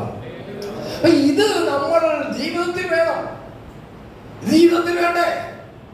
പൗലോസ് അപ്പോസ്തലൻ ചോദിക്കുന്നുണ്ട്, നിങ്ങൾക്ക് രക്ഷ ലഭ്യമായത് എങ്ങനെയാ? ന്യായപ്രമാണത്തിന്റെ പ്രവൃത്തികളാലോ വിശ്വാസത്തിന്റെ പ്രസംഗം കേട്ടതിനാലോ? വിശ്വാസത്തിന്റെ പ്രസംഗം കേട്ടതിനാലല്ലയോ? അപ്പോൾ വിശ്വാസം എന്താണെന്ന് മനസ്സിലാക്കണം, വിശ്വാസത്താലുള്ള നീതീകരണം മനസ്സിലാവണം. അങ്ങനെയുള്ളവൻ പ്രവൃത്തി അനുഷ്ഠിക്കും. ഹല്ലേലൂയ. യാക്കോബിന്റെ ലേഖനത്തിൽ ചോദിക്കുന്നുണ്ട്, നിന്റെ വിശ്വാസം ഒന്ന് കാണിച്ചതാ, പ്രവൃത്തിയോടെ കാണിച്ചു തരിക. അപ്പോൾ പ്രവൃത്തിയും വേണം. പ്രവൃത്തിയില്ലാത്ത വിശ്വാസം, ആമേൻ, സ്തോത്രം, അതിനെക്കുറിച്ച് യാക്കോബ് പറയുന്നുണ്ട്. അപ്പോൾ വിശ്വാസത്തിന്റെ അടിസ്ഥാനം സ്ട്രോങ് ഡോക്ട്രിൻ, ക്രിസ്തുയേശുവിന്റെ മരണപുനരുത്ഥാനത്തിലൂടെ ഞാൻ നീതീകരിക്കപ്പെട്ടു, ഞാൻ വിശ്വസിക്കുന്നു, കാൽവരി കുരിശിൽ ദൈവപുത്രൻ ചൊരിഞ്ഞ പരിശുദ്ധ രക്തത്താൽ എന്റെ പാപങ്ങളെ കഴുകി പരിശുദ്ധാത്മാവിനെ എനിക്ക് ലഭ്യമായി, ഞാൻ ഇനി ക്രിസ്തുവിന്റെ പത്രമായി ലോകത്ത് ജീവിക്കുവാൻ ദൈവം എന്നെ വിളിച്ചു വേർതിരിച്ചിരിക്കുന്നു. നാം വായിക്കുന്നു, വിട്ടുപോരുവിൻ. അതാണ് അടിസ്ഥാന ഉപദേശങ്ങളിൽ 4ാമത്തേതായിട്ട് നാം ചിന്തിച്ചത്. വക്രതയും കോട്ടമുള്ളയും തലമുറയുടെ നടുവിൽ നിന്ന് നിങ്ങൾ വേർപെട്ടിരിപ്പീൻ. അങ്ങനെ വേർപെട്ടവർ എന്ത് ചെയ്തു? അവർ അപ്പോസ്തലന്മാരുടെ ഉപദേശം കൈക്കൊണ്ടു. അതിനകത്ത് ഞാൻ പറഞ്ഞ ധർമ്മോപദേശമുണ്ട്, പത്യോപദേശമുണ്ട്. പത്യോപദേശമാണ് നമുക്ക് സ്പെഷ്യൽ ആയിട്ടുള്ളത്. ധർമ്മോപദേശം മിക്കവാറും ഒക്കെ എല്ലാവരും നല്ല നല്ല കാര്യം പറയുന്നവരാണ് അല്ലേ? അപ്പോ അവർ അപ്പോസ്തലന്മാരുടെ ഉപദേശം കൈക്കൊണ്ടും കൂട്ടായ്മ ആചരിച്ചു. അപ്പോൾ എത്രയായി? 6ാമത്തെ അല്ലേ? കൂട്ടായ്മ ആചരിച്ച് അപ്പം നുറുക്കി 7, പ്രാർത്ഥന കഴിച്ച് 8. ഇനി പ്രാർത്ഥന കഴിച്ചുള്ളത് എല്ലാവർക്കും ഒക്കെ പ്രാർത്ഥനയില്ല, അതൊരു ഉപദേശമാക്കണോ എന്ന് വിചാരിച്ചാൽ വേണമെങ്കിൽ മാറ്റി നിർത്താം. പക്ഷേ മാനസാന്തരം, സ്നാനം, പരിശുദ്ധാത്മാവ്, വേർപാട്, കൂട്ടായ്മ, അപ്പോസ്തോലിക ഉപദേശം, അതിന് കൂട്ടായ്മ, പിന്നെ അപ്പം നുറുക്കി, ഒന്നുകൂടെ പറഞ്ഞേ, മാനസാന്തരം, സ്നാനം, പരിശുദ്ധാത്മാവ്, പിന്നെ വേർപെടുക, അപ്പോസ്തോലിക ഉപദേശം, കൂട്ടായ്മ 6, അപ്പം നുറുക്കുക 7, പ്രാർത്ഥന കഴിക്കുക 8. പ്രാർത്ഥന പിന്നെ എല്ലാവരും ഉണ്ടല്ലോ പ്രാർത്ഥന കൂട്ടത്തിൽ. അമ്പലത്തിൽ പോകുന്നവനും പ്രാർത്ഥിക്കും, എല്ലാവരും പ്രാർത്ഥിക്കുന്നവരല്ലേ. അപ്പൊ അത് മാറ്റി നിർത്തിയാലും ഇതും കൂടെ വേണം. ഇതെല്ലാം ഉണ്ട്. പ്രാർത്ഥനയില്ലെങ്കിലോ മാനസാന്തരമുണ്ട്, ശാനപ്പെടുകയും ചെയ്ത് വേർപെട്ട ജീവിക്കുന്ന പ്രൈസലോ. പിന്നെന്തോ അപ്പോസ്തലന്മാരുടെ ഉപദേശം ഡെയിലി കേൾക്കുന്നുണ്ട്, വായിക്കുന്നുണ്ട്, പ്രൈസലോ. പിന്നെ കൂട്ടായ്മ, അതുകൊണ്ടല്ലോ കൂട്ടായ്മയുണ്ട്, അപ്പം നോക്കുന്നുണ്ട്, അതുമുണ്ട്. പ്രാർത്ഥനയില്ലെങ്കിലോ തീർന്നില്ല മൊത്തം. അപ്പൊ പ്രാർത്ഥന ഒരു ബേസിക് ഉപദേശമാണ്. ആർക്കെങ്കിലും ഈ ലോകത്ത് ആർക്കെങ്കിലും പ്രാർത്ഥിക്കേണ്ടാത്ത ആവശ്യം ഉണ്ടായിരുന്നെങ്കിൽ അത് കർത്താവിനായിരുന്നു, അല്ലേ? ഈ ലോകത്ത് ആർക്കെങ്കിലും മനുഷ്യനായി പുറത്ത് ആർക്കെങ്കിലും പ്രാർത്ഥിക്കേണ്ടാത്ത ആവശ്യം ഉണ്ടായിരുന്നെങ്കിൽ അത് നമ്മുടെ ദൈവത്തിനായ യേശുവിനായിരുന്നു. പക്ഷെ വചനത്തിൽ എവിടെ നോക്കിയാലും നമ്മുടെ കർത്താവ് രാത്രി മുഴുവനും പ്രാർത്ഥിച്ചെന്നും വരെ എഴുതി വെച്ചിട്ടുണ്ട്. പകലേന്തിയോളം ശുശ്രൂഷയെല്ലാം ചെയ്ത് തളർന്ന് കർത്താവ് രാത്രി മുഴുവൻ വീണ്ടും പ്രാർത്ഥിക്കുന്നു. ഞാൻ ചിന്തിക്കുന്നു, ദൈവമല്ലേ ഇവൻ? അവനിലല്ലോ ദൈവത്തിന്റെ സകല സമ്പൂർണതയും ദേഹരൂപമായി വസിക്കുന്നത്. ഈ ദൈവം ആരോടാണ് പ്രാർത്ഥിക്കുന്നത്? പക്ഷെ ദൈവമായിരിക്കുമ്പോൾ തന്നെ നമ്മുടെ കർത്താവ് പൂർണ്ണ മനുഷ്യന് കൂടെയായിരുന്നു. മനുഷ്യത്വത്തിലായിരുന്നു പ്രാർത്ഥിച്ചത്. ആ മനുഷ്യത്വമാണ് ഗെത്സമനയിൽ ഈ പാനപാത്രം എങ്കിൽ നിന്ന് മാറ്റണമേ എന്ന് പ്രാർത്ഥിച്ചത്. ആ മനുഷ്യത്വമാണ്, അവനെ മനുഷ്യനാണ്. ഹല്ലേലൂയ. അവൻ പൂർണ്ണ മനുഷ്യനായതുകൊണ്ട് രാത്രി മുഴുവൻ പ്രാർത്ഥിച്ചത്. അപ്പോൾ തന്നെ അവൻ പൂർണ്ണ ദൈവമാണ്, പൂർണ്ണ ദൈവം തന്നെയാണ്. എന്നാൽ അവൻ മനുഷ്യനായി അവതരിച്ചതുകൊണ്ട് അവനെ പ്രാർത്ഥിക്കണമായിരുന്നു. അങ്ങനാണെങ്കിൽ പാപ ജഡത്തിന്റെ സാദൃശ്യത്തിൽ വന്ന ദൈവപുത്രൻ പ്രാർത്ഥിച്ചു എങ്കിൽ പാപ ജഡത്തിലായിരിക്കുന്ന നമ്മൾ, കർത്താവ് പാപ ജഡത്തിന്റെ സാദൃശ്യത്തിലാണ്, അവനിൽ പാപമില്ല. ആ കർത്താവ് പ്രാർത്ഥിച്ചെങ്കിൽ പാപം ഉള്ളിൽ വസിക്കുന്ന നമ്മൾ എത്രമാത്രം പ്രാർത്ഥിക്കണം? പ്രാർത്ഥനാ ജീവിതമില്ലാതെ നല്ല വിശ്വാസിയായി മുമ്പോട്ട് പോകാമെന്ന് വിചാരിക്കുന്നുവോ? മടുത്തു പോകാതെ പ്രാർത്ഥിപ്പിൻ, എപ്പോഴും പ്രാർത്ഥിപ്പിൻ, ഇടപെടാതെ പ്രാർത്ഥിപ്പിൻ. ഹൃദയത്തിലേ നമ്മളെ അതിനായി വിളിച്ചിരിക്കുന്നു. ഇവിടെ നാം വായിക്കുന്നു, അശുദ്ധമായതൊന്നും തുടരുത്. എന്താണ് ഈ അശുദ്ധമായത്? നമ്മുടെ മനസ്സിലൂടെ അശുദ്ധമായതെന്ന് പറയുമ്പോൾ ചില കാര്യങ്ങളൊക്കെ ഇങ്ങനെ പോകുന്നുണ്ട്. അതൊന്നും അല്ലതേ. അതൊന്നും തൊട്ടാലും കൈ കഴുകിയത് തീരാനുള്ളതേ ഉള്ളൂ. അറിയാമല്ലോ അശുദ്ധമായത് എന്തൊക്കെയാണെന്ന്. നിന്റെ മനസ്സിനെ അശുദ്ധമാക്കുന്നതുണ്ട്, നിന്റെ ശരീരത്തെ അശുദ്ധമാക്കുന്നതല്ല വിഷയം. ശരീരത്തെ അശുദ്ധമാക്കുന്നത് കഴുകിക്കളയാം. ഇനി ഏതണു കയറിയാലും സാനിറ്റൈസ് വെച്ച് കഴിയുമ്പോൾ അത് മാറും. നിന്റെ മനസ്സിനകത്തോട് അശുദ്ധി കയറിയാലുണ്ടല്ലോ, വല്ല കയ്പുള്ള വേരും മുളച്ചാലുണ്ടല്ലോ, വല്ല അശുദ്ധിയും കയറിയാലുണ്ടല്ലോ, അത് കാർന്ന് തിന്നുന്ന പോലെ നിനക്ക് പിടിക്കും. ആ അശുദ്ധി നിന്റെ അകത്ത് എന്തു പറയുന്നു? കോട്ടകൾ സൃഷ്ടിക്കും. കൊരിന്ത്യലേഖനത്തിൽ പൗലോസ് അപ്പോസ്തലൻ പറയാം, ഞങ്ങളുടെ പോരിന്റെ ആയുധങ്ങൾ ജഡികങ്ങളല്ല, കോട്ടകളെ ഇടിപ്പാൻ ദൈവസന്നിധിയിൽ ശക്തിയുള്ളവ തന്നെ. അവയാൽ ഞങ്ങൾ സങ്കല്പങ്ങളും വിചാരങ്ങളും ദൈവത്തിന്റെ പരിജ്ഞാനത്തിന് വിരോധമായി പൊങ്ങുന്ന എല്ലാ ഉയർച്ചയും യേശു ക്രിസ്തുവിനോടുള്ള അനുസരണത്തിനായി പിടിച്ചടക്കും. ചില കോട്ടകൾ നിങ്ങളുടെ അകത്ത് അശുദ്ധി സൃഷ്ടിക്കും. ദുഷ്കാമം, കോപം, ക്രോധം, ദ്വന്ദ്വപക്ഷം, വൈരാഗ്യം എന്ന് വേണ്ട കാപട്യം, ഇതെല്ലാം നിങ്ങളുടെ അകത്ത് ചില കോട്ടകൾ സൃഷ്ടിക്കും. നമ്മൾ അറിയത്തില്ല. ഈ അശുദ്ധമായത് നിങ്ങളുടെ അകത്ത് കോട്ട കെട്ടിയിട്ട് ആ കോട്ടയ്ക്കകത്ത് പിശാച് കയറിയിരിക്കും. നിന്റെ അകത്ത് കോട്ട കെട്ടിയിട്ട് ആ കോട്ടയുടെ മറവിൽ ഇരുന്നു കൊണ്ട് പിശാച് നിനക്കെതിരെ യുദ്ധം ചെയ്യും. ഈ കോട്ട നിന്റെ അകത്തിരിക്കുന്നിടത്തോളം കാലം നീ എത്ര പ്രാർത്ഥിച്ചാലും അകത്തിരുന്നു കൊണ്ട് ഒരുവൻ യുദ്ധം ചെയ്യാം നിനക്കെതിരെ. പിടിച്ചു നിൽക്കാൻ കഴിയത്തില്ല. എവിടെ പൗലോസ് പറയുന്നത്, ഞങ്ങളുടെ പോരിന്റെ ആയുധങ്ങൾ ജഡികങ്ങളല്ല, കോട്ടകളെ ഇടിപ്പാൻ. ദുഷ്ടൻ എവിടെങ്കിലുമൊക്കെ കോട്ട കെട്ടി വെച്ചിട്ടുണ്ടോ? വൈരാഗ്യത്തിന്റെ, ക്രോധത്തിന്റെ, ദുഷ്കാമത്തിന്റെ, ആഭിചാരത്തിന്റെ, പകയുടെ, പിണക്കത്തിന്റെ കോട്ട എവിടെങ്കിലൊക്കെ ഉണ്ടെങ്കിൽ അത് മനപൂർവ്വം ഇടിച്ചു കളയണം. എങ്ങനെ ഇടിച്ചു കളയണം? ഞങ്ങളുടെ പോരിന്റെ ആയുധങ്ങൾ ജഡികങ്ങളല്ല, കോട്ടകളെ ഇടിപ്പാൻ ദൈവസന്നിധിയിൽ ശക്തിയുള്ളവ തന്നെ. അവയാൽ നിങ്ങൾ സങ്കല്പങ്ങളും വിചാരങ്ങളും ക്രിസ്തുവിന്റെ പരിജ്ഞാനത്തിന് വിരോധമായി പൊങ്ങുന്ന എല്ലാ ഉയർച്ചയും കർത്താവിനോടുള്ള അനുസരണത്തിനായി പിടിച്ചടക്കുമെന്ന് പൗലോസ് പറയുമ്പോൾ, അശുദ്ധമായത് കൈകഴുകിക്കളയാം.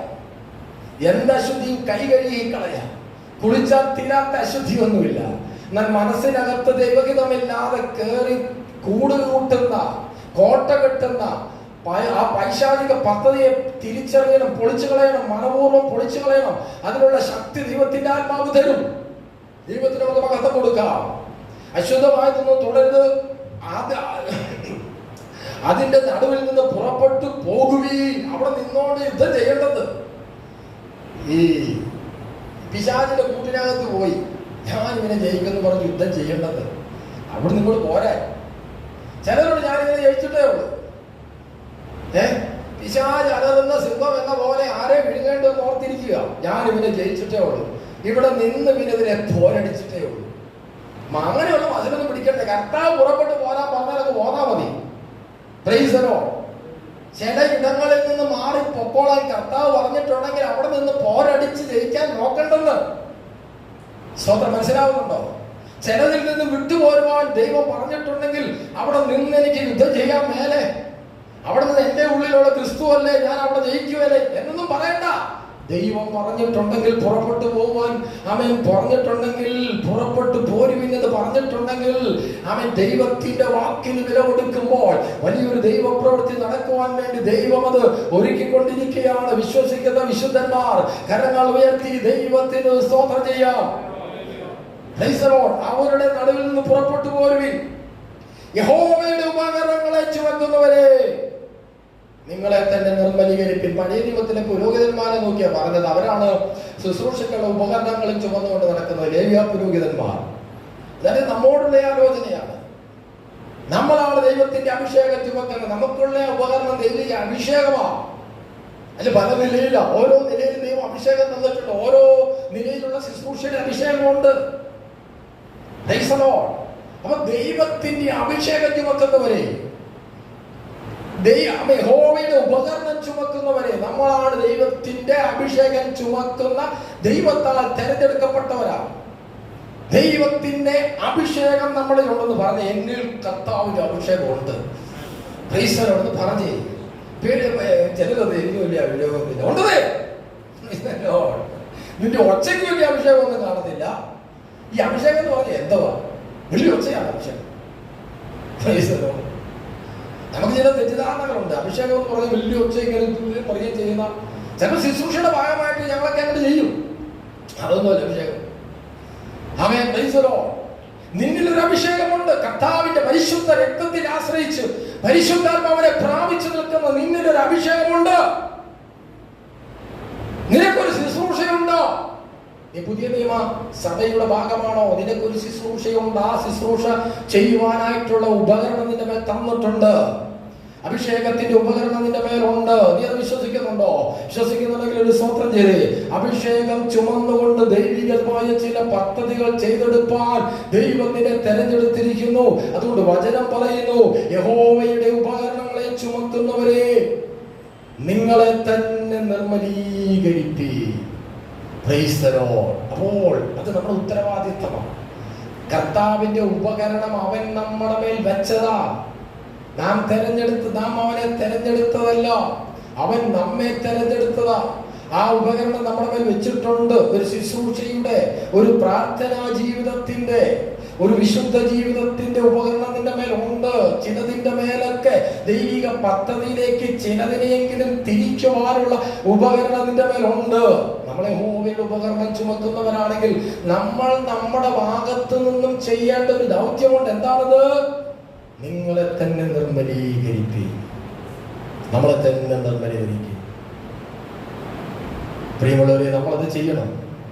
നമ്മളെ തന്നെ നിർമ്മലീകരിക്കണം. നമുക്കതിന് കഴിയും. കാൺമീൻ നാം ദൈവമക്കളൊക്കെ വിളിക്കപ്പെടുവാൻ പിതാവ് നമുക്ക് എത്ര വലിയ സ്നേഹം തന്നിരിക്കുന്നു. നാം അങ്ങനെ തന്നെയാകുന്നതാണ്. നാം ഇന്നതാകുമെന്ന് ഇതുവരെ പ്രത്യക്ഷമായിട്ടില്ല.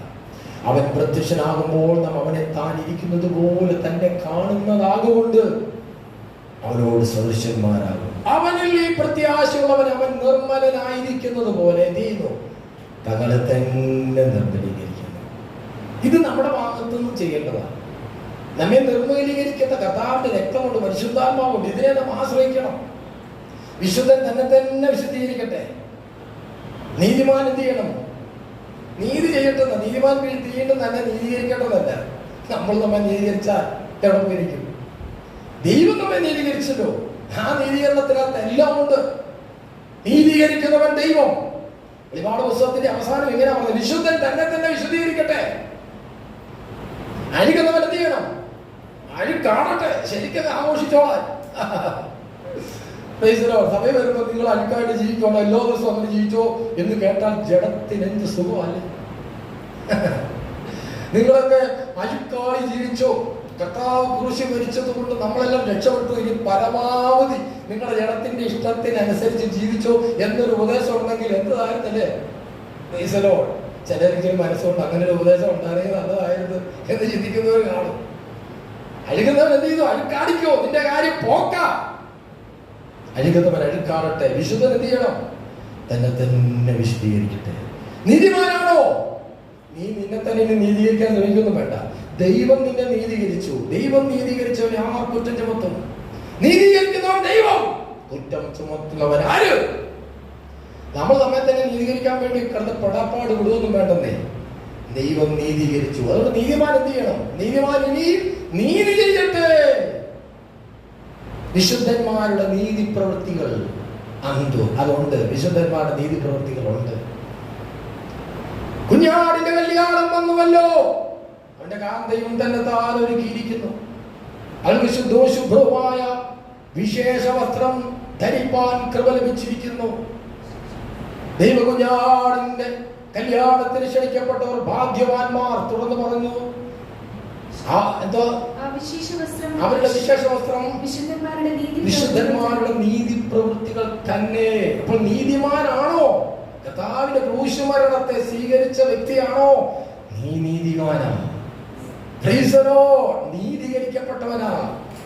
നീതിമാൻ ആരുമില്ല, ഒരുത്തം പോലുമില്ല. പക്ഷേ എല്ലാവരെയും നീതിമാനാക്കുവാൻ ഒരു നീതിമാൻ നമുക്ക് വേണ്ടി ഭൂമിയിലേക്ക് വന്നു. ആ നീതിമാന്റെ ക്രൂശുമരണത്തിലൂടെ അവൻ സർവമാനവരാശിയെ നീതീകരിക്കുവാൻ ആഗ്രഹിക്കുന്നു. പരിശുദ്ധ രക്തത്തിൽ ആശ്രയിക്കുന്ന വിശുദ്ധന്മാരെ നമ്മൾ നീതിമാന്മാരാണ്. അപരിശുദ്ധ രക്തത്താൽ ദിനം പ്രതി കഴുകുന്ന വിശുദ്ധന്മാരെ നമ്മൾ നീതിമാന്മാരാണ്. അങ്ങനെയാണെങ്കിൽ നീതി പ്രവൃത്തികൾ ചെയ്യട്ടെ. അതാണ് നമ്മുടെ വിശേഷ വസ്തു. ആമേൻ. നമുക്ക് ദൈവകരങ്ങളിലേക്ക് യഹോവയുടെ ഉപകരണങ്ങളെ ചുമക്കുന്നവരെ, നിങ്ങളെ തന്നെ നിർമ്മലീകരിപ്പീൻ. പ്രിയമുള്ളവരെ, നമ്മൾ പാപത്തിന്റെ ദാസ്യത്തിലായിരുന്നു നമ്മൾ ജീവിച്ചിരുന്ന ഒരു കാലഘട്ടത്തിൽ. നമ്മളെ പഠിപ്പിച്ച ഉപദേശ രൂപത്തെ നാം ഹൃദയപൂർവ്വം സ്വീകരിച്ചു. പാപത്തിന്റെ ദാസ്യത്തിൽ നിന്നും വിടുതൽ പ്രാപിച്ചു. നീതിക്ക് ദാസന്മാരായി തീർന്ന വചനം പറയുന്നത്. യഥാർത്ഥത്തിൽ നമ്മളൊക്കെ പാപത്തിന്റെ ദാസി. നമ്മളത് പാപം ചെയ്യുന്നില്ലല്ലേ? നമ്മൾ ഈ പാപം വസിച്ചുകൊണ്ട് ആ പാപം നമ്മളെ കൊണ്ട് പാപം ചെയ്യുക. അതാ സത്യം. അപ്പോൾ ഈ പാപത്തിന്റെ ഒരു ദാസ്യത്വമുണ്ട്. ഒരു അടിമയായിരുന്നു, പാപത്തിന്റെ അടിമകളായിരുന്നു നമ്മൾ. അതിക്രമങ്ങളിലും പാപങ്ങളിലും മരിച്ച സമയത്ത് എന്തായിരുന്നു? പാപത്തിന്റെ അടിമകളായിരുന്നു, പാപത്തിന്റെ ദാസ്യത്തിലായിരുന്നു. പൗലോസ് പറഞ്ഞു, ഞാനോ ജഡമയൻ, പാപത്തിന് ദാസനായി വിൽക്കപ്പെട്ടവൻ. തന്റെ പൂർവ്വ ചരിത്രത്തെ വിവരിക്കുക. ഞാനോ ജഡമയൻ, പാപത്തിന് ദാസനായി വിൽക്കപ്പെട്ടവൻ. അപ്പോൾ പാപത്തിന്റെ ദാസ്യത്വത്തിൽ നിന്നും കർത്താവിന്റെ രക്തം നമ്മെ വിലയ്ക്ക് വാങ്ങി നീതിക്ക്. ഇനി ദൈവിക നീതിയാണ് നമ്മെ ഭരിക്കാൻ പോകുന്നത്. പാപം നമ്മുടെ അകത്ത് വസിച്ചുകൊണ്ട് നമ്മെ കൊണ്ട് അടിമപ്പണി ചെയ്യിച്ചു ഇല്ലേ? പാപം നമ്മുടെ അകത്ത് വസിച്ചുകൊണ്ട് അവന്റെ അടിമയാക്കി നമ്മളെ കൊണ്ട് അടിമപ്പണി ചെയ്യിച്ച ഒരു പൂർവ്വചരിത്രമുണ്ട്. പൗലോസ് പറയാൻ, നിങ്ങളുടെ അവയവങ്ങളെ നീതിയുടെ ആയുധങ്ങളായി ദൈവത്തിന് സമർപ്പിപ്പീൻ. പണ്ട് നിങ്ങളുടെ അജ്ഞാന കാലത്ത് നിങ്ങളുടെ മോഹങ്ങളെ അനുസരിച്ച് നടന്നു. പാപത്തിന്റെ ദാസ്യത്വത്തിൽ നിങ്ങൾ ജീവിച്ചു. പാപത്തിന്റെ ദാസ്യത്വത്തിൽ നിങ്ങൾ പാപത്തിൽ മുഴുകി അതിനകത്ത് രസിച്ചു, അതിനകത്ത് സന്തോഷിച്ചു. എന്നാൽ ദൈവപുത്രന്റെ പരിശുദ്ധ രക്തം പാപത്തിന്റെ ചങ്ങല പൊട്ടിച്ചു മാറ്റി, പാപക്കറകളെ മാറ്റി. ആ പരിശുദ്ധ രക്തം പാപത്തിന്റെ അടിമത്തത്തിൽ നിന്നും നിങ്ങളെ വിടുവിച്ചു, നിങ്ങളുടെ മേൽ ദൈവിക നീതി അണിയിച്ചു. ഇനി നീതിക്ക് ദാസന്മാരായി. പണ്ട് നിങ്ങളുടെ അജ്ഞാനകാലത്ത് നിങ്ങളുടെ അവയവങ്ങളെ പാപത്തിന് ദാസന്മാരായി സമർപ്പിച്ചതുപോലെ ഇന്ന് നിങ്ങളുടെ അവയവങ്ങളെ അവൻ ദൈവത്തിന് പ്രസാദമുള്ള നീതിയുടെ ആയുധങ്ങളായി സമർപ്പിക്കുകയും. അങ്ങനെയാണ് നാം വചനത്തിൽ വായിക്കുന്നത്, യഹോവയുടെ ഉപകരണങ്ങളെ ചുമക്കുന്നവരെ, നിങ്ങളെ തന്നെ നിർമ്മലീകരിപ്പിൻ. ഇന്ന് പ്രഭാതത്തിൽ വിശുദ്ധ ആരാധനയിൽ ദൈവം നമ്മെ നിർത്തി. നമുക്കൊന്ന് സ്തോത്രം ചെയ്യാം. ആമേൻ. സ്വന്തം ദൈവമുഖം കണ്ട് ഞാൻ ഉണരുമ്പോൾ നിന്റെ രൂപം കണ്ട് തൃപ്തനാകും. അങ്ങനെ വ്യത്യാസിച്ചുകൊണ്ട് കർത്താവിന്റെ വരവിങ്കൽ നാം ഉണരുന്ന ഒരു സമയമുണ്ട്. ആമേൻ, സ്തോത്രം, ഹല്ലേലൂയ. ആമേൻ. ശരീരത്തിൽ വസിച്ചാലും ശരീരം വിട്ടാലും നമ്മുടെ കർത്താവിനെ പ്രസാദിപ്പിക്കുന്നവരാകുവാൻ ദൈവം നമ്മെ തിരഞ്ഞെടുത്തിരിക്കുന്നു. അതുകൊണ്ട് ഇന്നത്തെ പ്രവചന ശബ്ദം നിങ്ങൾ ഏറ്റെടുത്തു. ഉണരുക, പ്രൈസ് ദി ലോർഡ്. ഉണരുക, ബലം ധരിക്കുക. ദൈവത്തിന്റെ ആത്മാവിന് ചിലത് ചെയ്യുവാനും. നീ രക്ഷിക്കപ്പെട്ടവരാണ്, വീണ്ടെടുക്കപ്പെട്ടവരാണ്. നമുക്ക് ദൈവസന്നിധിയിൽ എണീൽക്കാം. നമുക്കൊന്ന് ഒരുമിച്ച് സ്തോത്രം ചെയ്യാം. ആ പരിശുദ്ധ രക്തത്തിൽ ആശ്രയിച്ചുകൊണ്ട് നമുക്ക് എല്ലാവർക്കും സ്തോത്രം ചെയ്യാം. Price the Lord. ഇന്ന് സന്തോഷത്തോടെ നൃത്തം ചെയ്തുകൊണ്ട് നമുക്കൊരു പാട്ട് പാടാം. എത്ര പേർക്ക് സന്തോഷമുണ്ട്? എത്ര പേർക്ക് സന്തോഷമുണ്ടെന്ന് കൈ പൊക്കി എണ്ണ എടുക്കാൻ പോവാം. ഇപ്പൊ സന്തോഷം ഇല്ലേലും പാട്ട് പാടാം. Price the lord. ഹല്ലേലൂയ. അങ്ങനെയൊക്കെ ഞങ്ങൾ ഇടയ്ക്ക് വരും. എത്ര പേർക്ക് സന്തോഷമുണ്ടെന്ന്. അത് ഈ പ്രസംഗത്തിനിടയ്ക്ക് വരുന്നൊരു വാക്യാണ്. എത്ര പേർക്ക് ഉണ്ടെന്ന് അറിഞ്ഞിട്ട് എന്നെ എടുക്കാനോ ഒന്നും കൊടുക്കാനൊന്നുമല്ല. അതുകൊണ്ട് എല്ലാവരും സ്തോത്രം ചെയ്ത്, നമുക്ക് എല്ലാവർക്കും സ്തോത്രം ചെയ്ത്, കരങ്ങളടിച്ചുകൊണ്ട് നമുക്ക് സ്തോത്രം ചെയ്ത് ദൈവത്തിന് മഹത്വം കൊടുത്തുകൊണ്ട് പ്ലീസ്. ും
കർത്താവിന്റെ മാറ്റമില്ലാത്ത വചനം ഇന്ന് പകരം നമുക്കിത് പോകാനിടയിൽ തീർന്നു. വക്രതയിൽ ഓട്ടമുള്ള തലമുറയുടെ ഇടയിൽ നിന്ന് നാം പുറപ്പെടുന്നു. ഇന്ന് പകലിൽ മഹല്യ ഈ വക്രതയുള്ള തലമുറയിൽ നിന്ന് ദൈവം നമ്മളെ രക്ഷിച്ചെടുത്തു. എൻ്റെ നിങ്ങളുടെ പാപത്തിന് പരിഹാരം അവൻ വരുത്തി. അവൻ എന്നെ നിങ്ങളെ നീതീകരിച്ചു. ഇനി ഞാൻ നിങ്ങൾ ദൈവത്തിൻ്റെ ഉപകരണങ്ങളാണ്. കാരണം ദൈവം വസിക്കുന്ന മന്ദിരങ്ങളാണ് നമ്മൾ. എൻ്റെ നിങ്ങളെ ആയുധങ്ങളെ അതിൻ്റെ നീതിയുടെ ആയുധങ്ങളായി ധരിക്കുവാൻ ദൈവം എന്നെ നിങ്ങളെ നീതീകരിച്ചു. അതിന് ഞാൻ നിങ്ങൾ നിലനിൽക്കുവാൻ ദൈവം തൻ്റെ വചനത്തെയും പരിശുദ്ധാത്മാവിനെയും എനിക്ക് നിങ്ങൾക്ക് തന്നിരിക്കുമ്പോൾ അതിനകത്തുകൂടെ നമുക്ക് യാത്ര ചെയ്യാം. നിത്യത വരെയും കരം പിടിച്ച് നടത്താമെന്നവൻ്റെ വാഗ്ദത്തമാണ്. അവിടെ വരെ എത്തിച്ചേരുന്നതിനും ദൈവം തന്റെ പരിശുദ്ധാത്മാവിനാലും വചനത്താലും എന്നെ നിങ്ങളെ ശക്തീകരിച്ച് കൂടെ വഴി നടത്തും. അതുകൊണ്ട് ദൈവകരങ്ങളിലേക്ക് നമ്മളെ തന്നെ ഏൽപ്പിച്ചു കൊടുക്കാം. പരിശുദ്ധ പിതാവേ, ഇന്ന് മകളെ ഞങ്ങളെ കേൾപ്പിച്ച നല്ല വചനത്തിനായി ഞങ്ങൾ നന്ദി പറഞ്ഞു പിതാവേ. ദൈവഹിതമല്ലാത്ത കർത്താവേ, ദൈവത്തിന് ഇഷ്ടമില്ലാത്തത് ഒന്നിനകത്തും കൈവിടത്താതെ കർത്താവേ, ദൈവം കർത്താവെ ആഗ്രഹിക്കാത്ത ഒരു സ്ഥാനങ്ങളിൽ ഞങ്ങൾ കർത്താവെ കടന്നു ചെല്ലാതെ, ആവശ്യമില്ലാത്ത ഒരു കൂട്ടുകെട്ടിലും അകപ്പെട്ടു പോകാതെ, അതിൻ്റെ എല്ലാം നടുവിൽ നിന്നും അവിടുന്നെല്ലാം വേർവിട്ടിരുന്നു കൊണ്ട് അറിയ ഒരു ദൈവ പൈതലെന്നുള്ള കർത്താവ് ഉത്തമ ബോധ്യത്തിൽ ജീവിക്കുവാൻ തക്കവണ്ണം ഞങ്ങൾ പഴയ നിയമത്തിൽ വായിക്കുന്നത് പോലെ അതാ വ്യത്യസ്തതയുള്ള ഒരു ജാതി ഹല്ലേലൂയ എന്ന് പറയുന്ന നിലയിൽ കർത്താവ് ഒരു വ്യത്യസ്തതയുള്ളവനായി ഈ ഓട്ടമുള്ള തലമുറയിൽ ഞങ്ങൾക്ക് ജീവിപ്പാൻ തക്കണം. ദൈവമേ, പിന്നെയും ഞങ്ങളുടെ മേൽ അധികമായി കൃപ ചെയ്യുമാറാകണമെന്ന് ഞങ്ങളോട് പ്രാർത്ഥിക്കുകയാണ് പിതാവേ. അങ്ങയുടെ കരങ്ങളിലേക്ക് ഓരോ വ്യക്തികളെ, ഓരോ കുടുംബങ്ങളെ ഞങ്ങൾ ഏൽപ്പിക്കുന്നു. ഇനി ആരാധനയിൽ പങ്കെടുക്കാൻ കഴിയാതെ ഭവനത്തിൽ ഇരിക്കുന്നുണ്ട് പിതാവേ. ഓരോരുത്തരെയും ഞങ്ങൾ അങ്ങയുടെ കരങ്ങളിലേക്ക് ഏൽപ്പിക്കുന്നപ്പാ.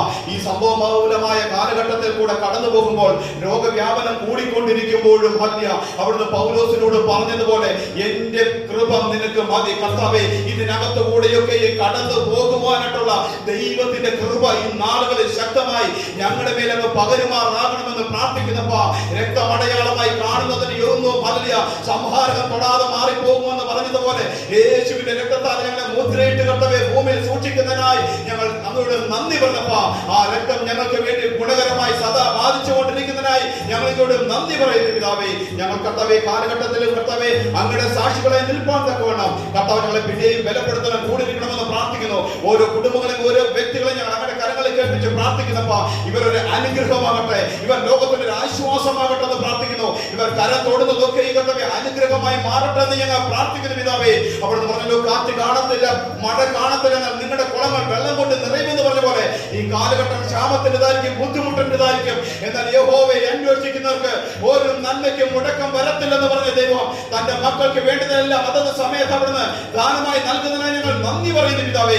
ആരും ക്ഷീണിച്ച് മടുത്തു പോകാതെ പരിശുദ്ധ ആത്മാവിന്റെ ശക്തിയാൽ ഓരോരുത്തരെയും ബലപ്പെടുത്തി നടത്തുവാനാകണമെന്ന് പ്രാർത്ഥിക്കുന്നു. പ്രാർത്ഥന കേട്ടതിനായി സ്തോത്രം, യേശുവിന്റെ നാമത്തിൽ തന്നെ ആമേൻ. ആമേൻ. കർത്താവ് എല്ലാവരെയും അനുഗ്രഹിക്കട്ടെ. നിങ്ങൾ ഇവിടെ താഴെ ഇറങ്ങി കൂട്ടം കൂടി നിൽക്കരുത്, ആരുടെ ശ്രദ്ധിക്കപ്പെടാൻ ഇടവരരുത്. അതുപോലെ പോകുമ്പോൾ 2-3 പേരായിട്ടെങ്കിലും പെട്ടെന്ന് പോവുക. സംസാരിക്കേണ്ടവർ ഇവിടെ നിന്ന് സംസാരിക്കുക. അപ്പോൾ തന്നെ മാസ്ക് ഫുള്ളായിട്ട് വെക്കുക, സാനിറ്റൈസ് ചെയ്യണമെന്ന് ഓർമ്മിപ്പിക്കുന്നു. കടന്നു വന്ന ദൈവജനത്തെ പിതാവിൻ്റെയും പുത്രൻ്റെയും പരിശുദ്ധാത്മാവിൻ്റെയും നാമത്തിൽ അനുഗ്രഹിക്കുന്നു. നിങ്ങളുടെ കുടുംബജീവിതം യേശുക്രിസ്തുവിന്റെ നാമത്തിൽ അനുഗ്രഹിക്കപ്പെടട്ടെ. നിങ്ങളുടെ തലമുറകൾ യേശുക്രിസ്തുവിന്റെ നാമത്തിൽ അനുഗ്രഹിക്കപ്പെടട്ടെ. നിങ്ങളുടെ ശുശ്രൂഷകൾ യേശുക്രിസ്തുവിന്റെ നാമത്തിൽ അനുഗ്രഹിക്കപ്പെടട്ടെ. ഈ ജനഉയർപ്പുള്ള സകലതും യേശുക്രിസ്തുവിൻ പരിശുദ്ധ രക്തത്തിന്റെ മറവിൽ ദൈവിക ദൂതന്മാരുടെ സംരക്ഷണയിൽ ആപത്തുകളിൽ നിന്നും അനർത്ഥങ്ങളിൽ നിന്നും രോഗങ്ങളിൽ നിന്ന് വിടുവിക്കപ്പെട്ട് യേശുവിൻ നാമമഹത്വത്തിൽ ദീർഘായുസ്സോടെ യഥാസ്ഥാനപ്പെടുവാൻ പിതാവിന്റെയും പുത്രന്റെയും പരിശുദ്ധാത്മാവിന്റെയും നാമം ചൊല്ലിവിടെ അനുഗ്രഹിക്കുന്നു. ആകയാൽ പിതാവാ ദൈവത്തിന്റെ സ്നേഹം, പുത്രനായ യേശുവിന്റെ കൃപ, ആശ്വസിപ്പിക്കുന്ന പരിശുദ്ധാത്മാവിന്റെ കൂട്ടായ്മ നമ്മളെല്ലാവരോടും കൂടെ എപ്പോഴും എന്നേക്കും കർത്താവിന്റെ വരവോളം ഉണ്ടായിരിക്കുമാറാകട്ടെ. നമ്മുടെ കർത്താവായ യേശുക്രിസ്തു മുഖാന്തരം ഈ വിശുദ്ധ സഭായോഗത്തിന് ജയം നൽകിയ സ്വർഗ്ഗീയ പിതാവിന് മഹത്വം കൊടുക്കാം. Hallelujah, hallelujah.